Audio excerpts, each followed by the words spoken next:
วัสดีครับสวัสดีค่ะต้อนรับคุณผู้ชมสู่ช่วงเวลาของรายการพิเศษศึกประชันวิสัยทัศน์ชิงทำเนียบขาวเป็นศึกประชันวิสัยทัศน์ยกแรกนะครับคุณผู้ชมอยู่กับคุณมินนี่ณัฐชากิจโมกและผมก้าวพงศทัศน์สุขพงศ์นะครับตั้งแต่เวลา 7:30 ไปจนถึง 10 โมง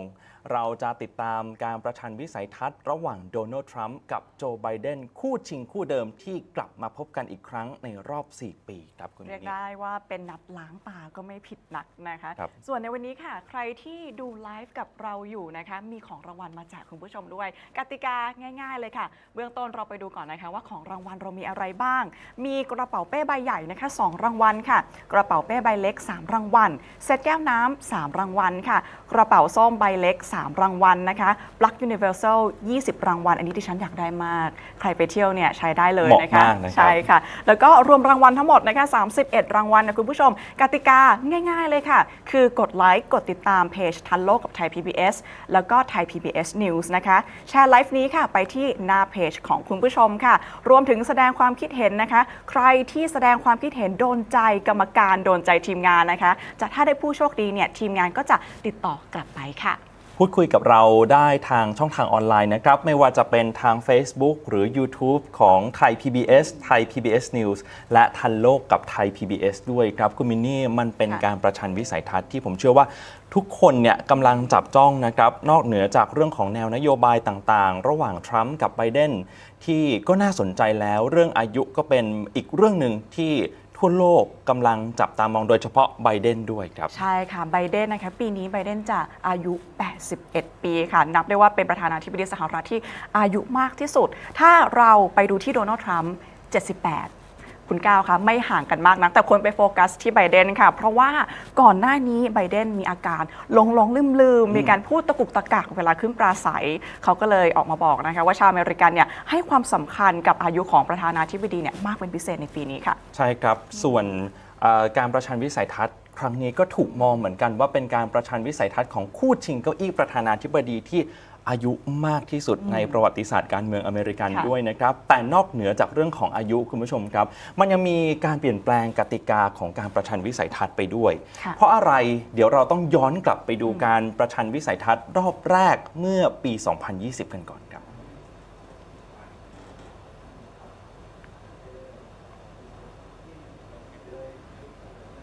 I'm not going to answer the question. Why because, would you answer that because question? The question is the question is Justice, the radical question, left. Will you shut up, man? Listen, who is on your list, Joe? This Who's is on your so list? right. Gentlemen, I think we've ended this. He's going to pack the court. We have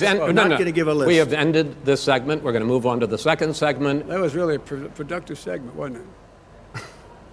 Keep yapping, man. The people understand, Joe. They sure 47 years, you've done nothing. They understand. เป็นภาพความวุ่นวายที่เกิดขึ้นในการประชันวิสัยทัศน์รอบแรกเมื่อ4 ปีที่แล้วนะครับเพราะเหตุนี้แหละครับคุณมินนี่คุณผู้ชมครับเขาก็เลยต้องมีการเปลี่ยนกติกากันกติกาสำคัญก็คือครั้งนี้จะมีการปิดไมโครโฟนของผู้ที่ยังไม่ได้แสดงวิสัยทัศน์ใช่ขึ้นปราศัยนะครับและนอกเหนือจากนั้นจะมีการพักโฆษณาด้วยอันนี้เป็นขั้นระหว่างน่าสนใจใช่ขั้น2ครั้งนะครับคือการประชันวิสัยทัศน์เนี่ยจะใช้เวลา90นาทีก็จะมีการขั้นโฆษณาประมาณ3นาทีครึ่ง2ครั้งด้วยกันนะครับเพื่อให้มีการพักแต่ว่าอันนี้ถือเป็นครั้งแรกในประวัติศาสตร์ที่มีการพักโฆษณาแล้วเป็นโฆษณาในเชิงพาณิชย์ด้วยคุณมินนี่เขาก็เลยให้ความสนใจกันถึงเรื่องนี้เหมือนกันนะครับนอกเหนือจากการปิดไมค์การมีโฆษณาขั้นแล้วนะครับผู้ชมในห้องส่งครั้งนี้ก็ไม่มีเหมือนกันเงียบๆเลยเงียบๆเลยแต่จะเงียบหรือเปล่าต้องรอดูนะครับคือการประชันวิสัยทัศน์ในครั้งนี้จะจัดขึ้นที่สตูดิโอของ CNN ที่นครแอตแลนตารัฐจอร์เจียนะครับก็เป็นที่หนึ่งที่ทรัมป์กับไบเดนเคยมาพบกันแล้วเมื่อ4 ปีที่แล้วเหมือนกันนอกเหนือจากกติกาที่ผมพูดไปเมื่อสักครู่นะครับมันก็ยังมีรายละเอียดปลีกย่อยก็คือผู้ดำเนินรายการก็จะยิงคำถามไปก่อนนะครับพอยิงคำถามไปผู้ร่วมเวทีผู้ตอบคำถามก็จะมีเวลา2 นาทีในการตอบคำถามนั้นฝ่ายตรงข้ามก็จะตอบโต้1 นาทีส่วนผู้ตอบคำถามก็จะโต้คืนอีก1 นาทีนะครับนี่เป็นกฎกติกาของการประชันวิสัยทัศน์ในครั้งนี้แล้วครั้งนี้เนี่ยเขาไม่ให้เอาพวกอุปกรณ์ประกอบฉาก หรือว่าโน้ตที่จดเอาไว้เนี่ยขึ้นไปบนเวทีด้วยใช่ครับเพราะว่าเขาให้อนุญาตแค่น้ำดื่มมีปากกาแล้วก็มีกระดาษนะครับคือขึ้นตัวไปตัวเปล่าว่างั้นเถอะใช่ขึ้นไปตัวเปล่าๆเลยแล้วพักโฆษณาขั้นก็ไม่สามารถให้ทีมงานขึ้นไปพูดคุยกับผู้สมัครทั้ง2คนได้นะครับก็จะต้องอยู่บนเวทีแบบนั้นไม่สามารถขึ้นไปบรีฟหรือว่าขึ้นไปหารือกันเกี่ยวกับประเด็นต่างๆได้ก็ถือเป็นอีกโจทย์หนึ่งที่น่าท้าทายเหมือนกันได้ข่าวว่าไบเดนเนี่ยซ้อมนะคะเขาซ้อมวันละ1 ชั่วโมงคุณก้าวซ้อมกับ security guard ทุกๆวันเพื่อจะขึ้นไปประชันกับทรัมป์ในครั้งนี้นะคะคือถ้าเทียบกันนะครับคุณผู้ชมคุณมินนี่ก็มีรายงานข่าวเหมือนกันว่าตลอดสัปดาห์ที่ผ่านมาก่อนจะถึงการประชันวิสัยทัศน์เนี่ยไบเดนไปคลุกตัวอยู่ที่แคมป์เดวิดเลยนะไปฝึกกันมีการเปิดไฟเหมือนการประชันวิสัยทัศน์จริงๆนะครับส่วนทรัมป์เองดูจะมีท่าทีผ่อนคลายมากกว่าไบเดนก็อยากให้คล่องขึ้นไปแล้วก็พูดได้เลยเพราะก็ถูกจับตามองถึงเรื่องของขีดความสามารถศักยภาพสมรรถภาพต่างๆไว้พริบปฏิภาณที่จะต้องใช้ในการประชันวิสัยทัศน์รอบนี้ด้วยนะครับถ้าพูดถึงโจไบเดนจริงๆก่อนหน้านี้เนี่ยก็มีเรื่องที่ถูกวิพากษ์วิจารณ์หลายเรื่องค่ะคุณก้าวหนึ่งในนั้นคืออายุ81 ปีเขามีอาการที่เรียกได้ว่ามัมบลิงคือพูดไม่ค่อยชัดขึ้นปราศัยเนี่ยก็ยังตะกุกตะกักนะคะแล้วก็มีเหตุการณ์หนึ่งเกิดขึ้นสดๆร้อนๆการประชุม G7 ก็มีภาพของไบเดนนะคะเดินไปออกไปจากกลุ่มผู้นำแล้วก็มีการไปซูมเข้าไปว่าเอ๊ะไบเดนเดินไปทำอะไรแต่ว่าเดินแบบดูงงๆนะคะถ้าจากตามภาพซึ่งก็มีคนออกมาบอกว่าไบเดนเนี่ยถ้าเป็นแบบนี้เนี่ยไม่มีศักยภาพพอที่จะเป็นผู้นำประเทศในรอบนี้หรือเปล่าแต่เดโมแครตเขาออกมาบอกแบบนี้ค่ะบอกว่าคลิปนั้นถูกตัดต่อแน่นอนเพราะว่าจริงๆแล้วไบเดนเนี่ยยังมีสติสัมปชัญญะที่ดีแล้วก็มีความเป็นผู้นำอยู่ค่ะแต่อันนี้เราก็ไม่ทราบว่าจริงๆแล้วตัดต่อหรือว่าเป็นคลิปจริงๆนะคะคือโฆษกทำเนียบขาวเนี่ยออกมาระบุเลยนะครับว่า Republican ตอนนี้สิ้นหวังแล้วแหละถึงต้องใช้วิธีการแบบนี้เขาเรียกว่า cheap fake ครับคือ cheap fake มันต่างกับ deep fake deep fake คือการใช้ AI โอ้โหต้องเชิงลึกนะครับแต่ว่า cheap fake ก็แค่นำเอาคลิปวิดีโอ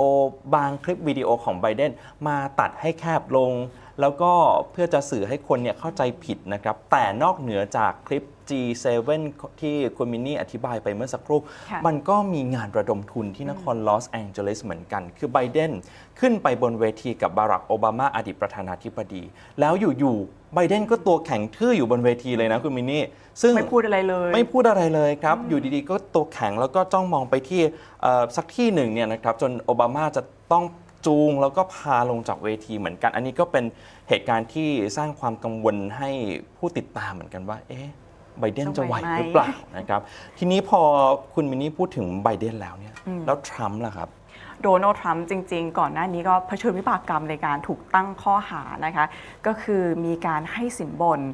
นักแสดงผู้ใหญ่นะคะก่อนหน้านี้แล้วก็โดนัลด์ทรัมป์เนี่ยเรียกได้ว่าเป็นการสร้างประวัติศาสตร์หน้าใหม่ในการเมืองอเมริกันเลยเพราะว่าเป็นอดีตประธานาธิบดีสหรัฐคนแรกที่ถูกตัดสินว่ามีความผิดคดีอาญาค่ะคุณก้าวจากกรณีการจ่ายเงินปิดปากนักแสดงภาพยนตร์สำหรับผู้ใหญ่นะคะเพื่อปกปิดความสัมพันธ์เชิงชู้สาวค่ะซึ่งก่อนหน้านี้นะคะคณะลูกขุนของนิวยอร์กตัดสินค่ะว่าทรัมป์เนี่ยกระทำผิดจริงฐานปลอมแปลงเอกสารทางธุรกิจเพื่อปกปิดการจ่ายเงินนะคะสตอร์มี่เดเนียลนักแสดงภาพยนตร์สำหรับผู้ใหญ่ไม่ให้เปิดเผยนะคะความสัมพันธ์เชิงชู้สาวถือว่าเป็นการจงใจปกปิดความผิดนะคะขัดต่อกฎหมายเลือกตั้งและข้อกำหนดด้านภาษีทั้งระดับรัฐและก็ของรัฐบาลกลางค่ะเนื่องจากเหตุการณ์ครั้งนี้เนี่ยเกิดก่อนการเลือกตั้งประธานาธิบดีสหรัฐในปี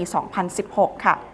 ก่อนหน้านี้ก็มีการสืบพยานหลายปากนะคะแล้วก็หลังจากการพิจารณาวันแรกเนี่ยใช้เวลาประมาณ5ชั่วโมงก็สิ้นสุดลงโดยตอนแรกเนี่ยไม่มีข้อสรุปคณะลูกขุนเนี่ยก็ภายหลังได้มาสรุปผลการพิจารณาในวันที่2ค่ะว่าทรัมป์กระทำผิดจริงทั้ง34กระทงที่โดนตั้งข้อกล่าวหานะคะแต่ละกระทงเนี่ยก็แบ่งตามเอกสารแต่ละส่วนของอัยการก็กล่าวหาว่ามีการปลอมแปลงเพื่อปกปิดซะส่วนใหญ่นะคะความผิดในคดีดังกล่าวค่ะถือเป็นคดีอุกชะกันค่ะคุณก้าวถือเป็นความผิดอาญาร้ายแรงซึ่งฐานความผิดโทษเหล่านี้นะคะจำคุกสูงสุด4 ปีแต่ยังนะคะเขายังรอการพิจารณาคดีหลังจากนี้ค่ะด้านฮวนเมอร์ซานค่ะผู้พิพากษาคดีนี้กำหนดวันตัดสินโทษไว้ในวันที่11 กรกฎาคมหลังจากนี้นะคะหลังจากที่จะมีการประชุมใหญ่พรรครีพับลิกันในวันที่15ซึ่งจะ เกิดขึ้นในเดือนหน้านะคะแล้วก็จะมีการประกาศชื่อตัวแทนพรรคลงชิงเก้าอี้ประธานาธิบดีอย่างเป็นทางการเพราะฉะนั้นจริงๆแล้วก็ยังต้องลุ้นนะคะว่าจริงๆทรัมป์เนี่ยจะได้เป็นตัวแทนพรรครีพับลิกันหรือเปล่าค่ะนอกเหนือจากคดีที่คุณมินนี่อธิบายไปเมื่อสักครู่ก็ยังมีอีก3คดีรออยู่นะครับมีทั้งเรื่องของคดีแทรกแซงผลการเลือกตั้งในรัฐจอร์เจียมีคดีเก็บเอกสารลับโดยมิชอบและคดีสำคัญที่สุดก็คือคดีที่ยุยงปลุกปั่นให้เกิดการจลาจลบุกอาคารรัฐสภาใช่แล้วซึ่งคดีสุดท้ายเนี่ยมันไปเกี่ยวพันกับเรื่องของภัยคุกคามต่อประชาธิปไตยของสหรัฐก็ถูกตั้งคำถามและเชื่อว่านี่น่าจะเป็นหนึ่งในประเด็นสำคัญที่ผู้ดำเนินรายการจะหยิบขึ้นมาให้ทรัมป์และไบเดนตอบคำถามในเรื่องนี้ด้วยนะครับและสำหรับผู้ดำเนินรายการการประชันวิสัยทัศน์ยกแรกของ CNN มี2คนนะครับก็คือเจค ทัปเปอร์แล้วก็ดานาแบชเป็นผู้ประกาศข่าวที่คร่ำวอดในวงการอย่างมากทีเดียวก็ต้องรอดูว่าเขาจะมีการยิงคำถามหรือว่าตั้งประเด็นอะไรที่น่าสนใจบ้างนะครับชวนคุณมินนี่คุณผู้ชมไปดูผลสำรวจความนิยมก่อน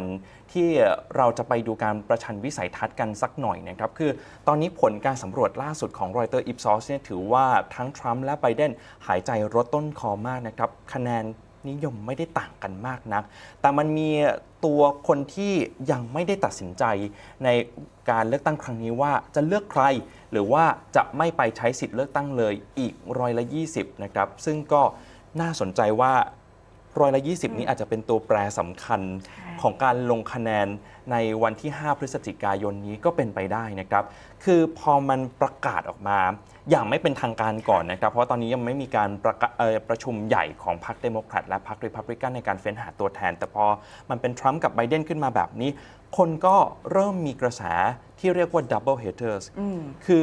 คนที่ไม่ชอบทั้ง2คนเลยมีตัวเลือกอื่นๆให้เขาเลือกบ้างไหมนะครับอันนี้ก็ต้องรอดูกันต่อไปและการประชันวิสัยทัศน์ในครั้งนี้ก็น่าจะชี้ได้เหมือนกันว่าใครจะมาในการเลือกตั้งประธานาธิบดีในช่วงเดือนพฤศจิกายนที่จะถึงนี้ด้วยครับซึ่งถ้าเกิดคุณผู้ชมนะคะเปิดดูเราในตอนนี้มีหลายช่องทางที่สามารถติดตามได้นะคะนอกจากการบรรยายสดนะคะช่วงดีเบตแล้วก็ยังสามารถติดตามการดีเบตอย่างใกล้ชิดผ่านทางช่องทางออนไลน์ได้นะคะทั้งใน Facebook ทันโลกกับไทย PBS แล้วก็ไทย PBS News ค่ะเรายังติดตามกันอย่างต่อเนื่องจนถึง 10 โมงนะครับอยู่กันเป็นเพื่อนคุณผู้ชมที่เป็นคอการเมืองอเมริกันเชื่อว่าหลายคนก็กำลังรอดูเหมือนกันว่าทั้ง2คนจะมีการพูดถึงแนวนโยบายอะไรบ้างและจะเกิดอะไรขึ้นในเวทีการประชันวิสัยทัศน์ในครั้งนี้บ้างนะครับสำหรับกรอบเวลาปฏิทินการเมืองอเมริกันก็น่าสนใจเหมือนกันครับคุณผู้ชมถ้าทีมงานมีภาพขึ้นได้เลยนะครับว่าปฏิทินการเมืองในครั้งนี้เนี่ยมันจะเริ่มต้นจากอะไรกว่าที่จะไปถึงการเลือกตั้งประธานาธิบดีวันที่5 พฤศจิกายนวันนี้เป็นการประชันวิสัยทัศน์รอบแรกต่อจากนี้เนี่ยเดี๋ยวทรัมป์ก็จะมีการพิพากษาคดีแรกก็คือการจ่ายเงินปิดปากคดีปลอมแปลงเอกสารใช่ทางการเงินนะครับต่อจากนั้นก็จะเป็นการประชุมใหญ่พรรครีพับลิกันตามด้วยการประชุมใหญ่พรรคเดโมแครตการประชุมใหญ่ทั้ง2พรรคก็จะเลือกตัวแทนของพรรคการเมืองอย่างเป็นทางการนะครับซึ่งแน่ละก็คงไม่พ้นทรัมป์กับไบเดนนะแล้วหลังจากนั้นก็จะมีการประชันวิสัยทัศน์รอบที่2ซึ่งรอบที่2เนี่ยจัดโดยสำนักข่าว ABC นะครับก็ต้องมารอดูกันอีกว่าในการประชันวิสัยทัศน์รอบที่2ทั้ง2คนจะทำผลงานได้เป็นอย่างไรก่อนที่จะไปสู่การเลือกตั้งประธานาธิบดีวันที่5 พฤศจิกายนที่จะถึงนี้ครับถ้าเราพูดถึงการเลือกตั้งสหรัฐแล้วอย่างที่คุณก้าวบอกเมื่อสักครู่ค่ะว่ายังมีบางกลุ่มที่ยังไม่ได้ตัดสินว่าจะเลือกใครดีจะเลือกไบเดนหรือว่าจะเลือกโดนัลด์ทรัมป์นะคะมีอีกอย่างหนึ่งก็คือสิ่งที่เขาเรียกว่าสวิงสเตทก็คือเป็นรัฐเรียกว่าเป็นสมรภูมิจริงๆซึ่งเป็นรัฐที่ก่อนหน้านี้อาจจะมีการเลือกเดโมแครตบ้างแล้วก็สลับกับรีพับลิกันอะไรอย่างนี้เพราะฉะนั้นคนยังมีส่วนหนึ่งที่ยังไม่ได้ตัดสินใจค่ะแล้วก็ในปีนี้นะคะอีกหนึ่งในรัฐสวิงสเตทที่สำคัญก็คือรัฐฟลอริดาค่ะเพราะว่าก่อนหน้านี้มีเลือกทั้งเดโมแครตแล้วก็รีพับลิกันต้องจับตากันต่อไปค่ะครับและเพื่อให้คุณผู้ชมได้เห็นภาพการเมืองอเมริกันในช่วงของการประชันวิสัยทัศน์ ยกแรกได้ชัดเจนมากขึ้นนะครับร่วมวิเคราะห์กับเราในวันนี้ ดร.ชัยยงสัจจิพานนท์อดีตเอกอัครราชทูตไทยประจำสหรัฐอเมริกาครับสวัสดีครับดร.ชัยยงครับสวัสดีค่ะครับการประชัดคุณนชาครับดร.ชัยยงครับการประชันวิสัยทัศน์ในครั้งนี้ประเด็นที่น่าจับตามองคืออะไรบ้างครับคือสิ่งที่ผู้ลงคะแนนเสียงเลือกตั้งในสหรัฐอเมริกาเนี่ยต้องการจะเห็นก็คือสมรรถภาพนะครับทั้งร่างกายและก็การวุฒิภาวะของทั้งผู้สมัครทั้งสองท่านนะครับในกรณีของประธานาธิบดีโจไบเดนนี่เขามองว่าสามารถที่จะคอนโทรลหรือควบคุมแนวทางการตอบคำถามต่างๆใน90 นาทีเนี่ยได้อย่างมั่นคงหรือไม่โดยเฉพาะในแง่ของการใช้ความสามารถในการตอบในรูปแบบของผู้ที่มีวุฒิภาวะสูงนะครับส่วนของอดีตประธานาธิบดีโดนัลด์ทรัมป์เนี่ยสิ่งที่เขาต้องการเห็นคือเขาสามารถควบคุมอารมณ์นะครับควบคุมอารมณ์ไม่ให้เกิดภาวะของการใช้อารมณ์และแทรกแซงนะครับซึ่งก็ตอนนี้ของการประชันวิสัยทัศน์แล้วนะครับว่าจะเมื่อฝ่ายหนึ่งกำลังพูดอยู่ก็จะปิดเสียงไมโครโฟนอีกฝ่ายหนึ่งอันนี้ก็จะช่วยได้แต่เขาต้องการมองดูว่านะครับผู้อาวุโสทั้งสองท่านเนี่ยนะครับจะสามารถแสดงบทบาทได้อย่างไรนะครับในแง่ของการควบคุมอารมณ์การแสดงออกการยืนหยัดอยู่บนเวทีดีเบตนี่ได้ถึง90 นาทีนะครับสำหรับผู้สูงวัยซึ่งอายุค่อนข้างสูงนะครับโจไบเดน81โดนัลด์ทรัมป์78นี่ก็เป็นสิ่งที่ทั้งคู่จะต้องคุมเกมต่างๆโดยเฉพาะบุคลิกภาพของตัวเองในเวทีนี้ให้ดีอันนี้ครับคือผู้สมัครที่ยังไม่ตัดสินใจจะมองว่าเมื่อเขาเลือกแล้วเนี่ยคนใดคนหนึ่งในนี้สามารถที่จะนำพาประเทศไปได้อย่างมั่นคงมีเสถียรภาพแล้วก็แก้ไขปัญหาต่างๆโดยเฉพาะปัญหาเศรษฐกิจภายในปัญหาผู้อพยพหลั่งไหลนะครับอย่างผิดกฎหมายทางตอนใต้ของสหรัฐอเมริกานะครับปัญหาการแก้ไขปัญหาตอนออกกลางปัญหายูเครนนะครับแล้วก็ล่าสุดปัญหาการเมืองภายในปัญหาเรื่องสาธารณสุขการปัญหาการเมืองภายในนะครับเสรีภาพในการทำแท้งนะครับซึ่งเป็นประเด็นที่ทั้งสองฝ่ายเนี่ยมีแนวทางนะครับที่ยังแตกต่างกันอยู่ระหว่างพรรครีพับลิกันและก็พรรคเดโมแครตนะครับอันนี้เป็นจุดหลักๆแต่ว่าในประเด็นของข้อแตกต่างในการแก้ไขปัญหานี่นะครับก็เป็นสิ่งที่เขาจับตามองเช่นเดียวกันโดยเฉพาะปัญหาชายแดนทางใต้ของสหรัฐอเมริกานะครับที่มีการหลบหนีเข้าเมืองอย่างผิดกฎหมายแล้วก็แนวทางการแก้ไขปัญหาที่รัฐบาลโจไบเดนพยายามเสนอแต่ก็ยังไม่สำเร็จผลเท่าที่ควรนะครับปัญหาตอนออกกลางเป็นฮอตอิชชูขึ้นมานะครับโดยเฉพาะปัญหาอิสราเอลกับฮามาสว่ายังคงต่อไปอย่างนี้เกิดปัญหา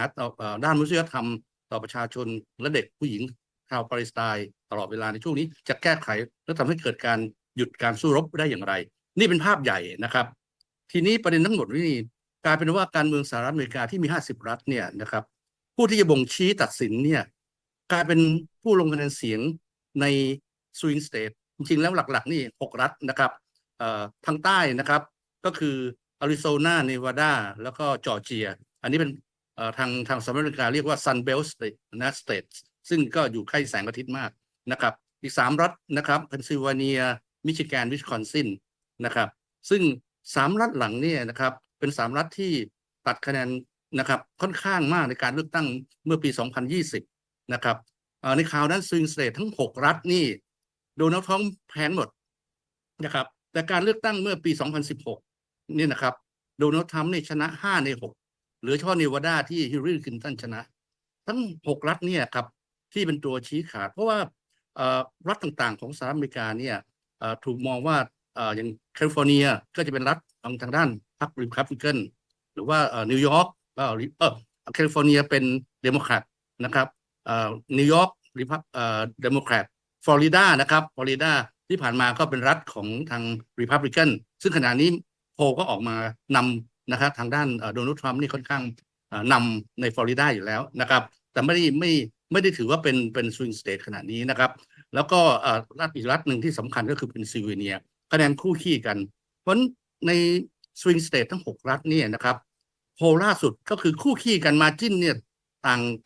กันน้อยมากนะครับแล้วก็ National Poll ระดับประเทศของตัวบุคคลนะครับโดนัลด์ทรัมป์ก็นำไม่ถึง 1% อย่างเงี้ยนะครับมันใกล้เคียงกันอยู่ตลอดว่าแล้วแต่โพลสำนักไหนนะฮะอันนี้ก็เลยกลายเป็นว่า6 รัฐสำคัญเนี่ยที่ประชาชนจะแกว่งไปแกว่งมานะครับว่าจะเลือกใครเนี่ย มีความสำคัญมากโดยเฉพาะการติดตามนะครับการแสดงวิสัยทัศน์ครั้งนี้ในดีเบตที่จะเกิดขึ้นในอีกไม่ถึงชั่วโมงข้างหน้าเนี่ยนะครับก็จะเป็นสิ่งสำคัญที่ชี้แนวทางว่าเขาควรจะเลือกใครนะครับแต่สิ่งที่จับตามองมากก็คือหลังจากประธานาธิบดีโจไบเดนเข้ารับตำแหน่งเนี่ยนะครับกลุ่มโพลของคนอเมริกันผิวดำเนี่ยนะครับปรากฏว่าจากในปี 2020 เนี่ยโดนัลด์ทรัมป์ได้แค่ 5% เองนะฮะตอนนี้ปรากฏว่าตัวเลขนี่ขึ้นมาถึง 26%นั่นแสดงว่าคนผิวดำเริ่มเปลี่ยนแนวความคิดในการให้การสนับสนุนมาทางริพับลิกันมากขึ้นนะครับปกติทางอเมริกันผิวดำนี่จะเน้นไปทางด้านพรรคเดโมแครตที่เน้นเรื่องเสรีภาพเสรีนิยมนะครับความเสมอภาคความเท่าเทียมกันนะครับการตั้งกำแพงภาษีสูงสำหรับคนที่มีฐานะรายได้สูงอันนี้นะครับเป็นเพราะทิศทางขณะนี้มันจะไม่เหมือนเมื่อปี 2020 ตรงที่หลายคนมองเห็นความผิดพลาดหรือความบกพร่องของการบริหารจัดการของรัฐบาลโจไบเดนซึ่งทำให้เกิดปัญหาแง่เศรษฐกิจก็ตามมาโดยเฉพาะภาวะเงินเฟ้อนะครับแง่ปัญหาระหว่างประเทศก็ยังไม่สามารถแก้ไขปัญหาให้สงบเรียบร้อยได้ถึงแม้จะระดมทุกภาคส่วนนะครับโดยเฉพาะปัญหาตะวันออกกลางเนี่ยนะครับเราจะเห็นเลยว่าระดมทั้งนอกจากเจคซาริเวนแล้วก็ซึ่งเป็นที่ปรึกษาฝ่ายความมั่นคงแล้วเนี่ยก็ยังเอาบิลเบิร์นส์ซึ่งเป็นผู้อำนวยการ CIA อดีตรัฐมนตรีช่วยต่างประเทศนะครับสมัยประธานาธิบดีโอบามาสมัยแรกเข้ามาเสริมเพื่อหาทางแก้ไขปัญหาเสนอสันติภาพนะครับทางแก้ปัญหาต่างๆซึ่งก็ยังไม่เป็นที่ตกลงและยอมรับกันได้ทั้งหมด 4-5 เรื่องนี้นะครับก็จะคงจะเป็นคำถามที่ทางผู้สื่อข่าว CNN จะตั้งคำถามในการประชันวิสัยทัศน์ในช่วงอีกชั่วโมงหนึ่งข้างหน้านี่นะครับแต่จุดสำคัญก็คือบุคลิกภาพการแสดงออกนะครับการควบคุมอารมณ์วุฒิภาวะทางอารมณ์นะครับแล้วก็การมั่นคงนะครับในการดำเนินนโยบายที่จะแสดงวิสัยทัศน์ออกมาเป็นจุดที่ชาวอเมริกันจับตามองว่าเขาควรจะเลือกใครครับท่านทูตครับมันมีการตั้งข้อสังเกตเหมือนกันคือจริงๆก็มีผู้สมัครทางเลือกอีกคนหนึ่งก็คือจอห์น F. เคนเนดีจูเนียร์นะครับแต่เนื่องจากเขาไม่เข้าตามเกณฑ์การเข้าร่วมการประชันวิสัยทัศน์ในยกแรกเนี่ยมันจะเป็นไปได้ไหมครับว่าถ้าไบเดนทำผลงานได้ไม่ดีในการประชันวิสัยทัศน์รอบนี้คะแนนหลังจากนี้ก็อาจจะเทไปที่ JFK จูเนียร์ได้ครับมีทางเป็นไปได้ครับโทษทีนะโรเบิร์ต เคนเนดีจูเนียร์นะครับลูกชายของน้องชายประธานาธิบดีจอห์น F. เคนเนดีนะครับโรเบิร์ต เคนเนดีเคยเป็นรัฐมนตรียุติธรรมและมีบทบาทสำคัญในการแก้ไขปัญหาอาวุธนะฮะมิสไซล์คริสิสนะฮะด้านอาวุธนิวเคลียร์ในช่วงปี 1960 กว่านี่นะครับสมัยประธานาธิบดีจอห์น F. เคนเนดีนะครับถ้าใครจำเห็นคือนักศึกษาที่เกี่ยวกับเรื่องอเมริกันศึกษาจะต้องศึกษาเคสอาวุธนิวเคลียร์คิวบาเคสนั้นนะฮะว่าคนสำคัญที่แก้ไขปัญหานี้หรือปลดชนวนของความตึงเครียดในตอนก็คือโรเบิร์ต เคนเนดีน้องชายของประธานาธิบดีจอห์น F. เคนเนดีนะครับซึ่งเวลานี้ก็ผ่านมาเกือบ60 ปีแล้วนะฮะ10 กว่าปีแล้วนะครับเอกสารต่างๆน่าสนใจครับถ้าคุณสนใจเรื่องนี้มีได้ออกมาเผยแพร่แต่คราวนี้เขาไม่คุริฟายเพราะว่าสำนักโพลเนี่ยเขาทำคะแนนยังได้ไม่ถึงแต่ในการดีเบตครั้งที่2อาจจะมีความเป็นไปได้นะครับเพราะเขาอาจจะได้เขากะกันว่าโรเบิร์ต เคนเนดีจูเนียร์นี่น่าจะได้ประมาณ10 ล้านเสียงขึ้นไปนะครับซึ่งการครั้งที่2ก็จะจัดขึ้นวันที่10กันยายนนะครับอีกประมาณ2 เดือนข้างหน้านี่ที่จัดโดย ABC News นะครับก็มีความเป็นได้ว่าผู้สมัครคนที่3เนี่ยจะเข้ามาแสดงวิสัยทัศน์ได้นะครับแต่ว่าประเด็นก็คือว่าคะแนนเสียงจะไปทางใครนะครับจริงๆโรเบิร์ต เคนเนดีจูเนียร์เนี่ยเขาเป็นเดโมแครตนะครับครอบครัวเคนเนดีนี่คือเดโมแครตนะครับเพราะฉะนั้นการดึงคะแนนเสียงมาส่วนหนึ่งเนี่ยก็ยังเป็นที่กังขาอยู่ว่าจะดึงเสียงของให้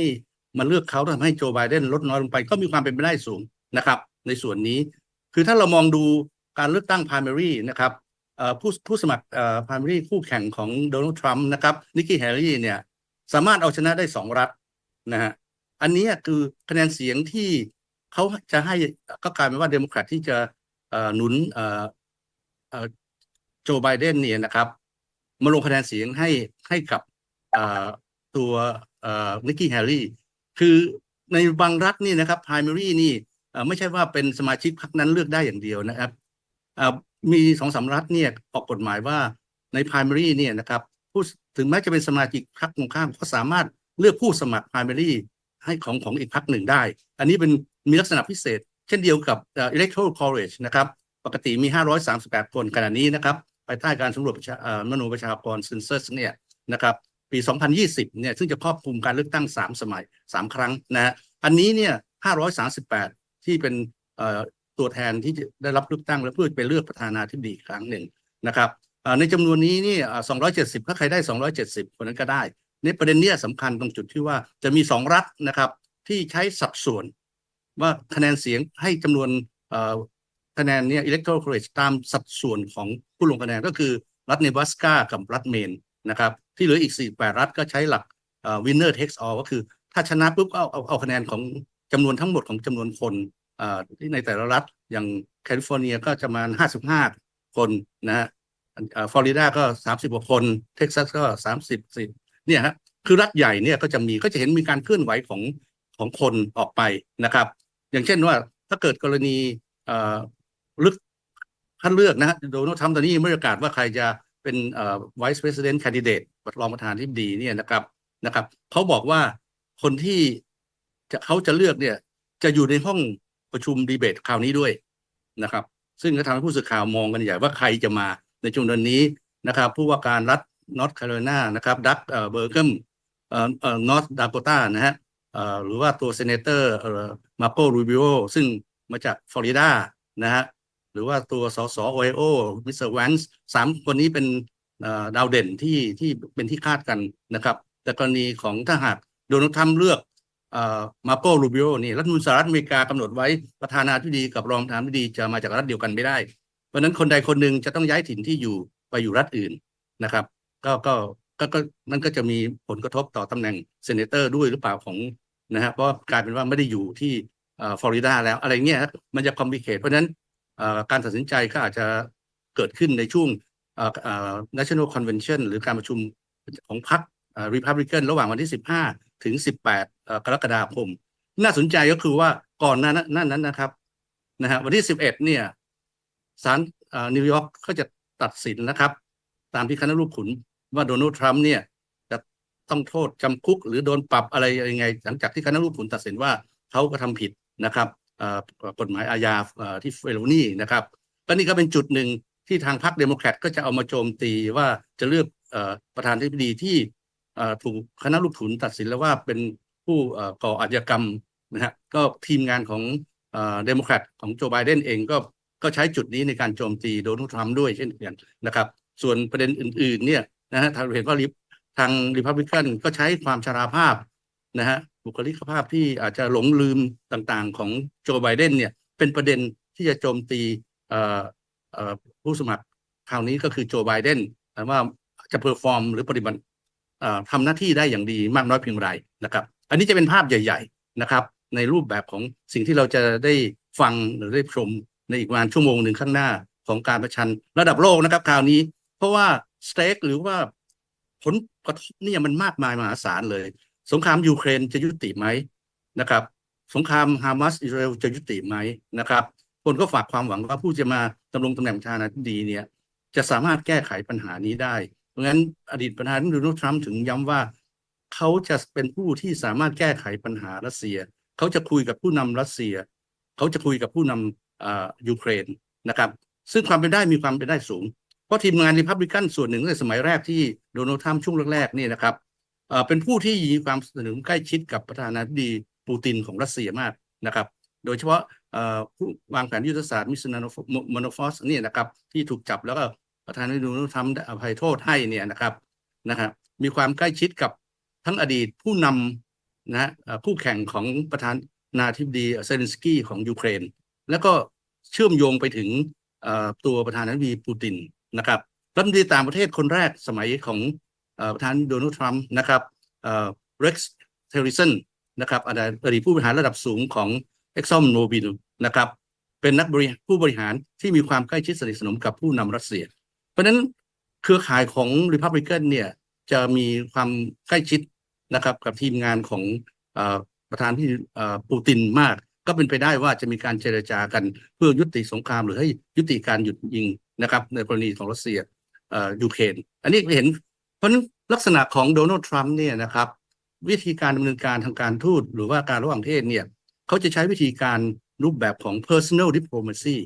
ก็คือใช้บุคลิกภาพความสัมพันธ์ส่วนตัวของเขากับผู้นำประเทศต่างๆเนี่ยนั้นก็จะเห็นว่าเขาใกล้ชิดแล้วก็กล่าวชมอดีตผู้นำเกาหลีเหนือคิมจองอึนนะครับในเวทีระหว่างประเทศต่างๆถึงแม้เขาจะพ้นจากตำแหน่งเขาก็ยังเรียกแชร์แมนคิมจองอึนในการ address การแก้ไขปัญหาเกาหลีคาบสมุทรเกาหลีนะครับเขาพยายามรักษาระดับความสัมพันธ์ระดับผู้นำมันสิ่งที่เกิดขึ้นในสมัยแรกของเขาก็คือความขัดแย้งที่เขามีกับเจ้าหน้าที่ระดับสูงในกระทรวงต่างประเทศสหรัฐอเมริกานะครับเพราะเขาจะใช้ความสัมพันธ์ในการแก้ไขปัญหานะครับซึ่งจะแตกต่างไปจากตัวนโยบายหรือว่าแนวทางเดิมที่ทาง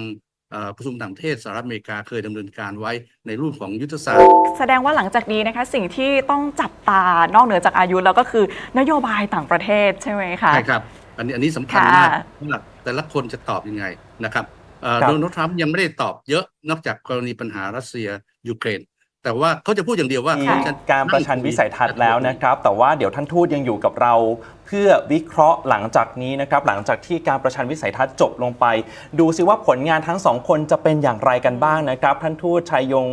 สัจจิพานนท์อดีตเอกอัครราชทูตไทยประจำสหรัฐอเมริกานะครับเดี๋ยวท่านทูตจะมาร่วมวิเคราะห์กันต่อหลังจากการประชันวิสัยทัศน์จบลงนะครับตอนนี้เราจะเปิดให้คุณผู้ชมได้ไปดูการประชันวิสัยทัศน์ในครั้งนี้ที่สตูดิโอของ CNN ตอนนี้เริ่มแล้วนะครับไบเดนและทรัมป์ขึ้นเวทีแล้วก็เริ่มมีการพูดกันแล้วนะครับและสำหรับบรรยากาศการประชันวิสัยทัศน์ในครั้งนี้ก็ชวนคุณผู้ชมติดตามได้ทางช่องทางออนไลน์และอย่าลืมติดตามข่าวที่เกิดขึ้นในเวทีนี้ทางทันโลกกับไทย PBS ทาง Facebook ด้วยนะครับเราจะมีการอัปเดตเรื่อยๆว่าทรัมป์และไบเดนพูดอะไรกันบ้างตอนนี้ไปที่สตูดิโอ CNN ที่แอตแลนตาในรัฐจอร์เจียWe brought down the price of prescription drugs, which is a major issue for many people, to $15 for an insulin shot as opposed to $400. No senior has to pay more than $200 for any drug, all the drugs they can include beginning next year. And the situation is and we're going to make that available to everybody, to all Americans. So we're working to bring down the price around the kitchen table, and that's what we're going to get done. Thank you. President Trump? We have the greatest economy in the history of our country. We have never done so well. Everybody was amazed by it. Other countries were copying us. We got hit with COVID,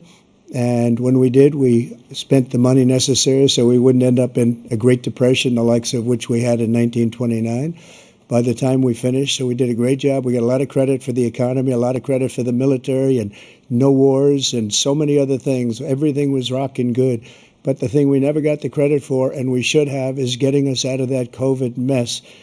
He created mandates that was a disaster for our country. But other than that, we had given them back a country where the stock market actually was higher than pre-COVID, and nobody thought that was even possible. The only jobs he created are for illegal immigrants and bounce back jobs, a bounce back from the COVID. He has not done a good job. He's done a poor job, and inflation's killing our country. It is absolutely killing us.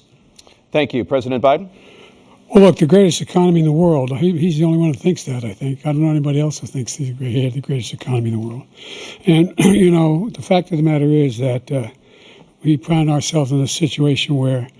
his economy, he rewarded the wealthy. He had the largest tax cut in American history, $2 trillion.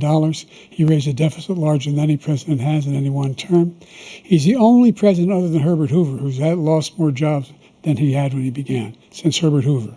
The idea that he did something that was significant. And the military, you know, when he was president, they were still killing people in Afghanistan. He didn't do anything about that. When he was president, we were still finding ourselves in a position where you had a notion that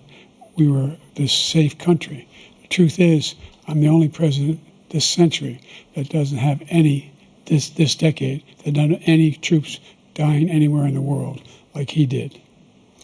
President Trump, I want to follow up if I can. Am I allowed to respond to him? Well, I'm going to ask you a follow-up. You can do whatever you want with the minute that we give you. I want to follow up. You want to impose a 10% tariff on all goods coming into the U.S. How will you ensure that that doesn't drive prices even higher? It's not going to drive them higher. It's just going to cause countries that have been ripping us off for years, like China and many others, in all fairness to China, it's going to just force them to pay us a lot of money, reduce our deficit tremendously, and give us a lot of power for other things. But he made a statement. The only thing he was right about is I gave you the largest tax cut in history. I also gave you the largest regulation cut in history. That's why we had all the jobs. And the jobs went down and then they bounced back, and he's taking credit for bounce back jobs. You can't do that. He also said he inherited 9% inflation. Now, he inherited almost no inflation, and it stayed that way for 14 months. And then it blew up under his leadership because they spent money like a bunch of people that didn't know what they were doing, and they don't know what they were doing. It was the worst, probably the worst administration in history.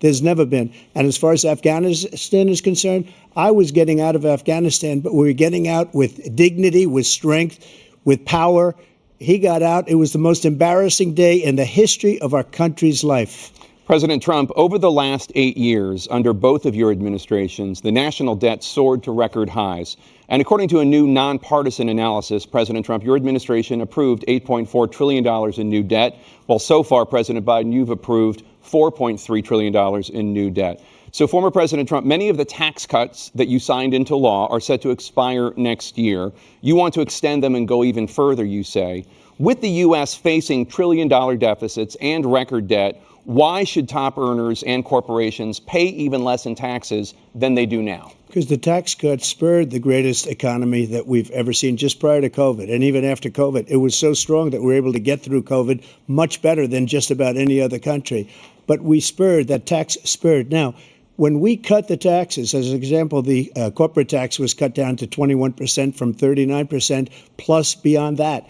We took in more revenue with much less tax, and companies were bringing back trillions of dollars back into our country. The country was going like never before, and we were ready to start paying down debt. We were ready to start using the liquid gold right under our feet, the oil and gas right under our feet. We were going to have something that nobody else has had. We got hit with COVID. We did a lot to fix it. I gave him an unbelievable situation with all of the therapeutics and all of the things that we came up with. We gave him something great. Remember, more people died under his administration, even though we had largely fixed it. More people died under his administration than our administration, and we were right in the middle of it, something which a lot of people don't like to talk about. But he had far more people dying in his administration. He did the mandate, which is a disaster, mandating it. The vaccine went out. He did a mandate on the vaccine, which is the thing that people most objected to about the vaccine. And he did a very poor job, just a very poor job.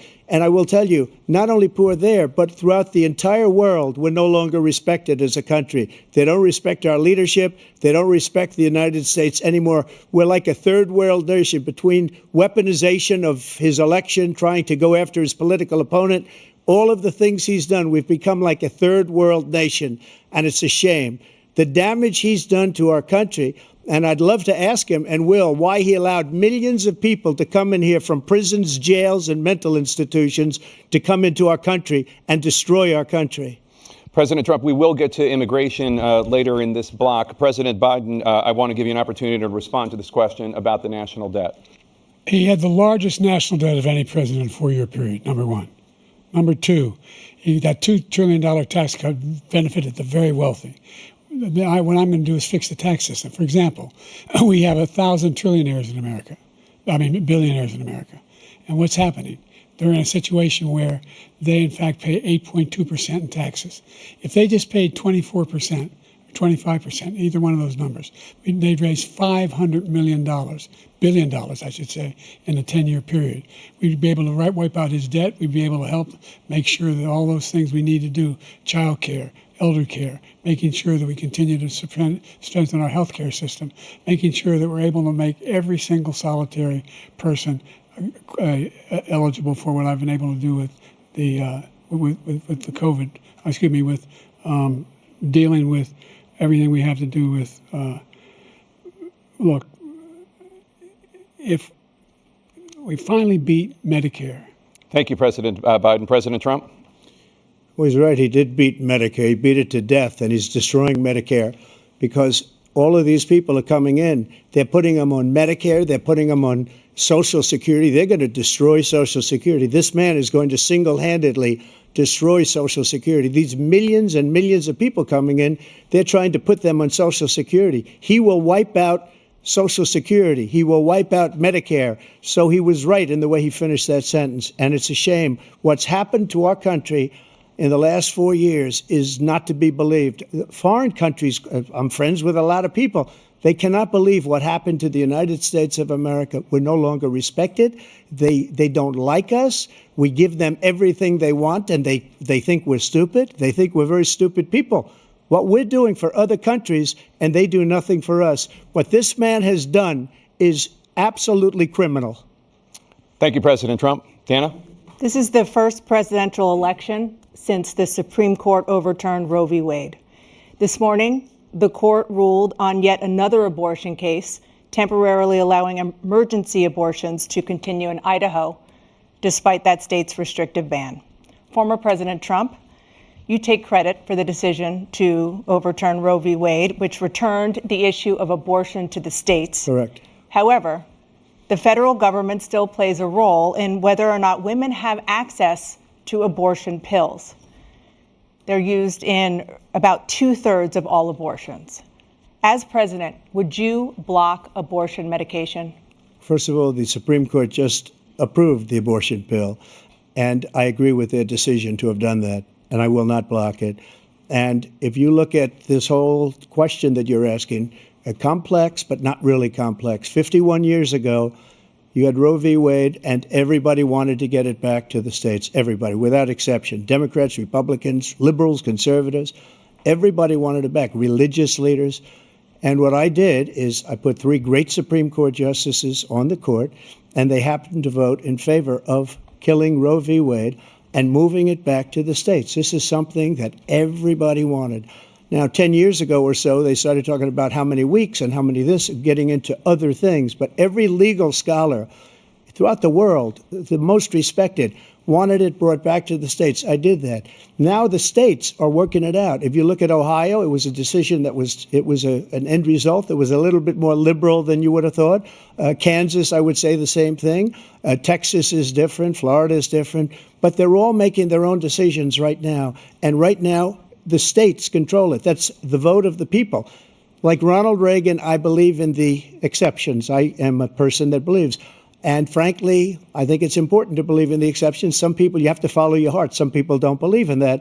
But I believe in the exceptions for rape, incest, and the life of the mother. I think it's very important. Some people don't. Follow your heart. But you have to get elected also. And because that has to do with other things. You got to get elected. The problem they have is they're radical because they will take the life of a child in the 8th month, the 9th month, and even after birth. After birth, if you look at the former governor of Virginia, he was willing to do this. He said, we'll put the baby aside and we'll determine what we do with the baby, meaning we'll kill the baby.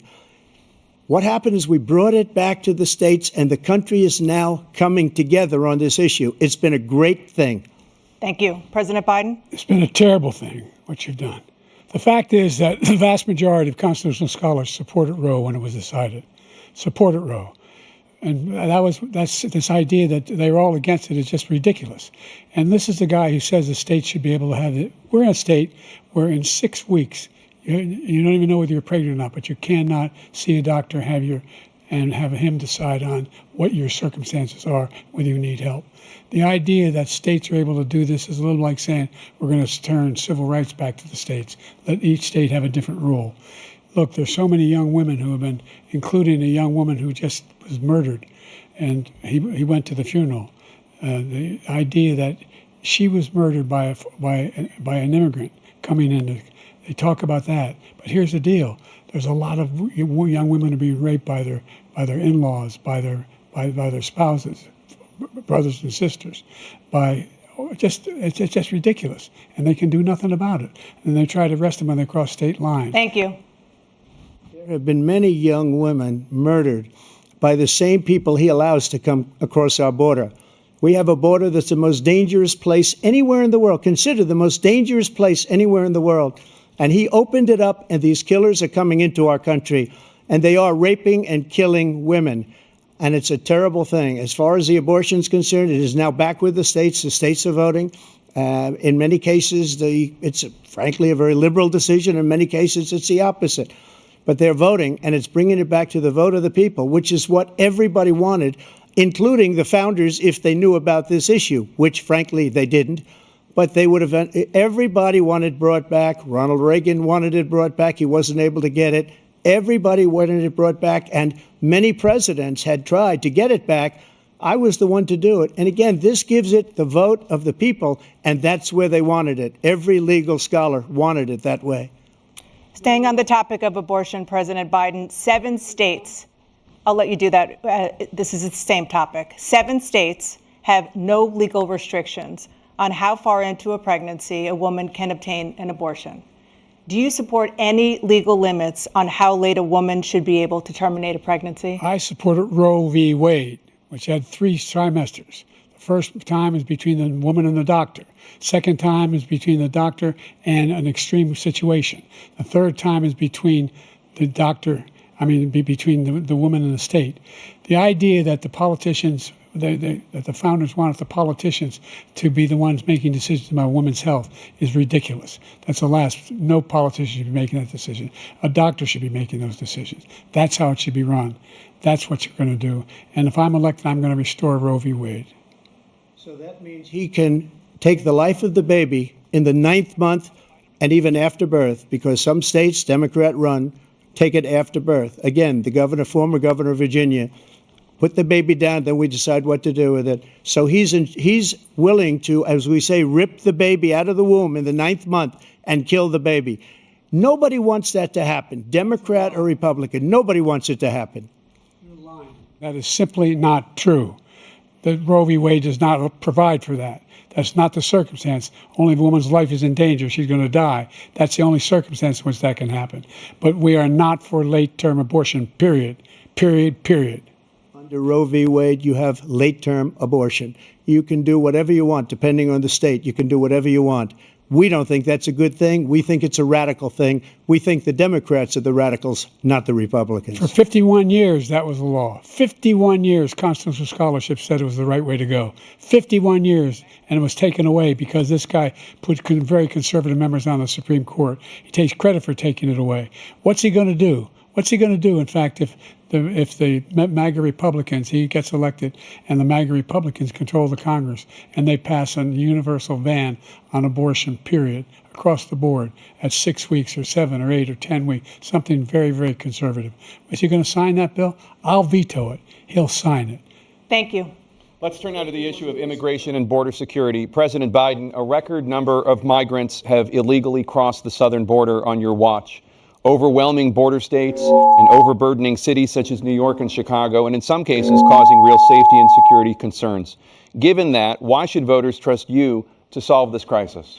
Because we worked very hard to get a bipartisan agreement that not only changed all of that, it made sure that we are in a situation where you had no circumstance where they could come across the border with the number of border police there are now. We significantly increased the number of asylum officers, significantly. By the way, the Border Patrol endorsed my position. In addition to that, we found ourselves in a situation where when he was president, he was separating babies from their mothers, putting them in cages, making sure the families were separated. That's not the right way to go. What I've done since I've changed the law, what's happened? I've changed it in a way that now you're in a situation where there are 40% fewer people coming across the border illegally. It's better than when he left office. And I'm going to continue to move until we get the total ban on the total initiative relative to what we're going to do with more Border Patrol and more asylum officers. President Trump? I really don't know what he said at the end of that sentence. I don't think he knows what he said either. Look, we had the safest border in the history of our country. The border, all he had to do was leave it. All he had to do was leave it. He decided to open up our border, open up our country to people that are from prisons, people that are from mental institutions, insane asylum, terrorists. We have the largest number of terrorists coming into our country right now, all terrorists, all over the world, not just in South America, all over the world. They come from the Middle East, everywhere, all over the world they're pouring in. And this guy just left it open. And he didn't need legislation because I didn't have legislation. I said, close the border. We had the safest border in history. In that final couple of months of my presidency, we had, according to Border Patrol, who is great, and by the way, who endorsed me for president, but I won't say that, but they endorsed me for president.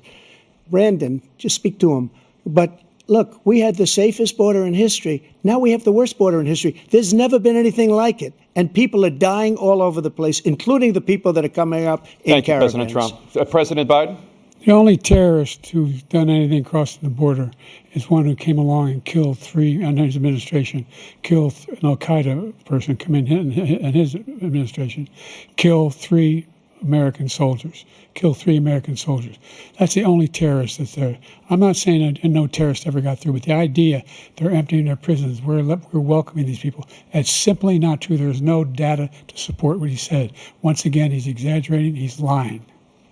President Trump, staying on the topic of immigration, you've said that you're going to carry out, quote, the largest domestic deportation operation in American history, unquote. Does that mean that you will deport every undocumented immigrant in America, including those who have jobs, including those whose spouses are citizens, and including those who have lived here for decades? And if so, how will you do it? Just 1 second. He said we killed three people. The people we killed are al-Baghdadi and Soleimani, the two greatest terrorists, biggest terrorists anywhere in the world, and it had a huge impact on everything, not just border, on everything. He's the one that killed people with the bad water, including hundreds of thousands of people dying, and also killing our citizens when they come in. We are living right now in a rat's nest. They're killing our people in New York, in California, in every state in the union, because we don't have borders anymore. Every state is now a border. And because of his ridiculous, insane, and very stupid policies, people are coming in and they're killing our citizens at a level that we've never seen. We call it migrant crime. I call it Biden migrant crime. They're killing our citizens at a level that we've never seen before. And you're reading it like these three incredible young girls over the last few days. One of them, I just spoke to the mother, and they just had the funeral for this girl, 12 years old. This is horrible what's taken place. What's taken place in our country, we're literally an uncivilized country now. He doesn't want it to be. He just doesn't know. He opened the borders. Nobody's ever seen anything like. And we have to get a lot of these people out, and we have to get them out fast because they're going to destroy our country. Just take a look at where they're living. They're living in luxury hotels in New York City and other places. Our veterans are on the street. They're dying because he doesn't care about our veterans. He doesn't care. He doesn't like the military at all. And he doesn't care about our veterans. Nobody been worse. I had the highest approval rating for veterans taking care of the VA. He has the worst. He's gotten rid of all the things that I approved. Choice that I got through Congress, all of the different things I approved, they abandoned. We had by far the highest, and now it's down in less than half because he's done all these great things that we did. And I think he did it just because I approved it, which is crazy. But he has killed so many people at our border by allowing all of these people to come in. And it's a very sad day in America. President Biden, you have the mic. Every single thing he said is a lie. Every single one. For example, veterans are a hell of a lot better off since I passed the PACT Act. 1 million of them now have insurance, and their families have it. Their families have it because what happened, whether it was Agent Orange or burn pits, they're all being covered now. And his group opposed that. We're also in a situation where we have great respect for veterans. My son spent a year in Iraq, living right next to one of those burn pits, came back with stage 4 glioblastoma. I was recently in France for D-Day, and I spoke all about those heroes that died. I went to the World War I cemetery he refused to go to. He was standing with his 4-star general, and he told me, he said, I don't want to go in there because they're a bunch of losers and suckers. My son was not a loser, was not a sucker. You're the sucker. You're the loser. President Trump? First of all, that was a made-up quote, suckers and losers. They made it up. It was in a third-rate magazine that's failing, like many of these magazines. He made that up. He put it in commercials. We've notified him. We had 19 people that said I didn't say it. And think of this. Who would say I'm at a cemetery or I'm talking about our veterans? Because nobody's taken better care. I'm so glad this came up and he brought it up. There's nobody that's taken better care of our soldiers than I have. To think that I would, in front of generals and others, say suckers and losers. We have 19 people that said it was never said by me. It was made up by him, just like Russia was made up, just like the 51 intelligence agents are made up, just like the new thing with the 16 economists are talking. It's the same thing. 51 intelligence agents said that the laptop was Russia disinformation. It wasn't. That came from his son, Hunter. It wasn't Russia disinformation. He made up the suckers and losers, so he should apologize to me right now. Four-star general standing to your side who was on your staff who said you said it, period. That's number one. And number two, the idea that I have to apologize to you for anything along the line. We've done more for veterans than any president has in American history. And they now are in their family. The only sacred obligation we have as a country is to care for our veterans when they come home and their families and equip them when they go to war. That's what we're doing. That's what the VA is doing now. They're doing more for veterans than ever before in our history. All right. Thank you so much. Let's move to the topic of foreign policy. I want to begin with Russia's war against Ukraine, which is now in its third year. Former President Trump, Russian President Vladimir Putin says he'll only end this war if Russia keeps the Ukrainian territory it has already claimed and Ukraine abandons its bid to join NATO. Are Putin's terms acceptable to you? First of all, our veterans and our soldiers can't stand this guy. They can't stand him. They think he's the worst commander-in-chief, if that's what you call him, that we've ever had. They can't stand him. So let's get that straight. And they like me more than just about any of them. And that's based on every single bit of information. As far as Russia and Ukraine, if we had a real president, the president that knew, that was respected by Putin, he would have never invaded Ukraine. A lot of people are dead right now, much more than people know. You know, they talk about numbers. You can double those numbers, maybe triple those numbers. He did nothing to stop it. In fact, I think he encouraged Russia from going in. I'll tell you what happened. He was so bad with Afghanistan. It was such a horrible embarrassment, most embarrassing moment in the history of our country, that when Putin watched that and he saw the incompetence, that he should have fired those generals, like I fired the one that you mentioned. And so he's got no love lost, but he should have fired those generals. No general got fired for the most embarrassing moment in the history of our country, Afghanistan, where we left billions of dollars of equipment behind. We lost 13 beautiful soldiers, and 38 soldiers were obliterated. And by the way, we left people behind, too. We left American citizens behind. When Putin saw that, he said, you know what? I think we're going to go in and maybe take this was his dream. I talked to him about it, his dream. The difference is he never would have invaded Ukraine, never. Just like Israel would have never been invaded in a million years by Hamas. You know why? Because Iran was broke with me. I wouldn't let anybody do business with them. They ran out of money. They were broke. They had no money for Hamas. They had no money for anything. No money for terror. That's why you had no terror at all during my administration. This place, the whole world is blowing up under him. President Biden? Never heard so much malarkey in my whole life. Look, the fact of the matter is that we're in a situation where, let's take the last point first. Iran attacked American troops, caused brain damage for a number of these troops, and he did nothing about it. Recently, not when he was president. They attacked. He said they're just having headaches. That's all it is. He didn't do a thing when the attack took place, number one. Number two, we got over 100,000 Americans and others out of Afghanistan during that airlift. Number three, we found ourselves in a situation where, if you take a look at what Trump did in Ukraine, this guy told Trump, do whatever you want, and do whatever you want. And that's exactly what Trump did to Putin, encourage him, do whatever you want. And he went in. And listen to what he said when he went in. He was going to take Kyiv in 5 days, remember? Because it's part of the old Soviet Union. That's what he wanted to reestablish. Kyiv, and he in fact didn't do it at all. He wasn't able to get it done, and they've lost thousands and thousands of troops, 500,000 troops. President Trump, I never said that. For 1 minute, I just want to go back to my original question, which is, are Putin's terms acceptable to you? Keeping the territory in Ukraine? No, they're not acceptable.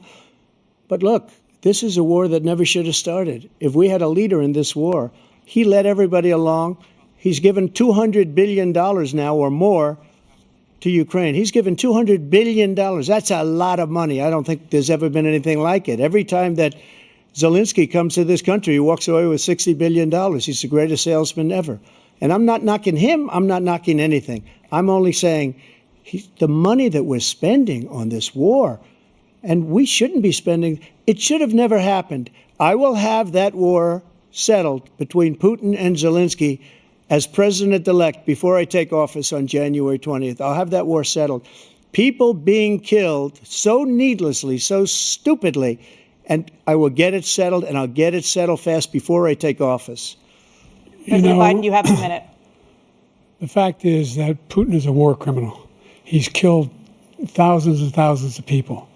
And he has made one thing clear. He wants to reestablish what was part of the Soviet Empire, not just a piece. He wants all of Ukraine. That's what he wants. And then you think he'll stop there? Do you think he'll stop when if he takes Ukraine? What do you think happens to Poland? What do you think of Belarus? What do you think happens to those NATO countries? And so if you want a war, you ought to find out what he's going to do, because if in fact he does what he says and walks away, and by the way, all that money we give Ukraine are from weapons we make here in the United States. We give them the weapons, not the money at this point. And our NATO allies have produced as much funding for Ukraine as we have. That's why we're strong. Thank you. Moving on to the Middle East. In October, Hamas attacked Israel, killing more than 1,000 people and taking hundreds of hostages. Among those held and thought to still be alive are 5 Americans. Israel's response has killed thousands of Palestinians and created a humanitarian crisis in Gaza. President Biden, you've put forward a proposal to resolve this conflict, but so far Hamas has not released the remaining hostages, and Israel is continuing its military offensive in Gaza.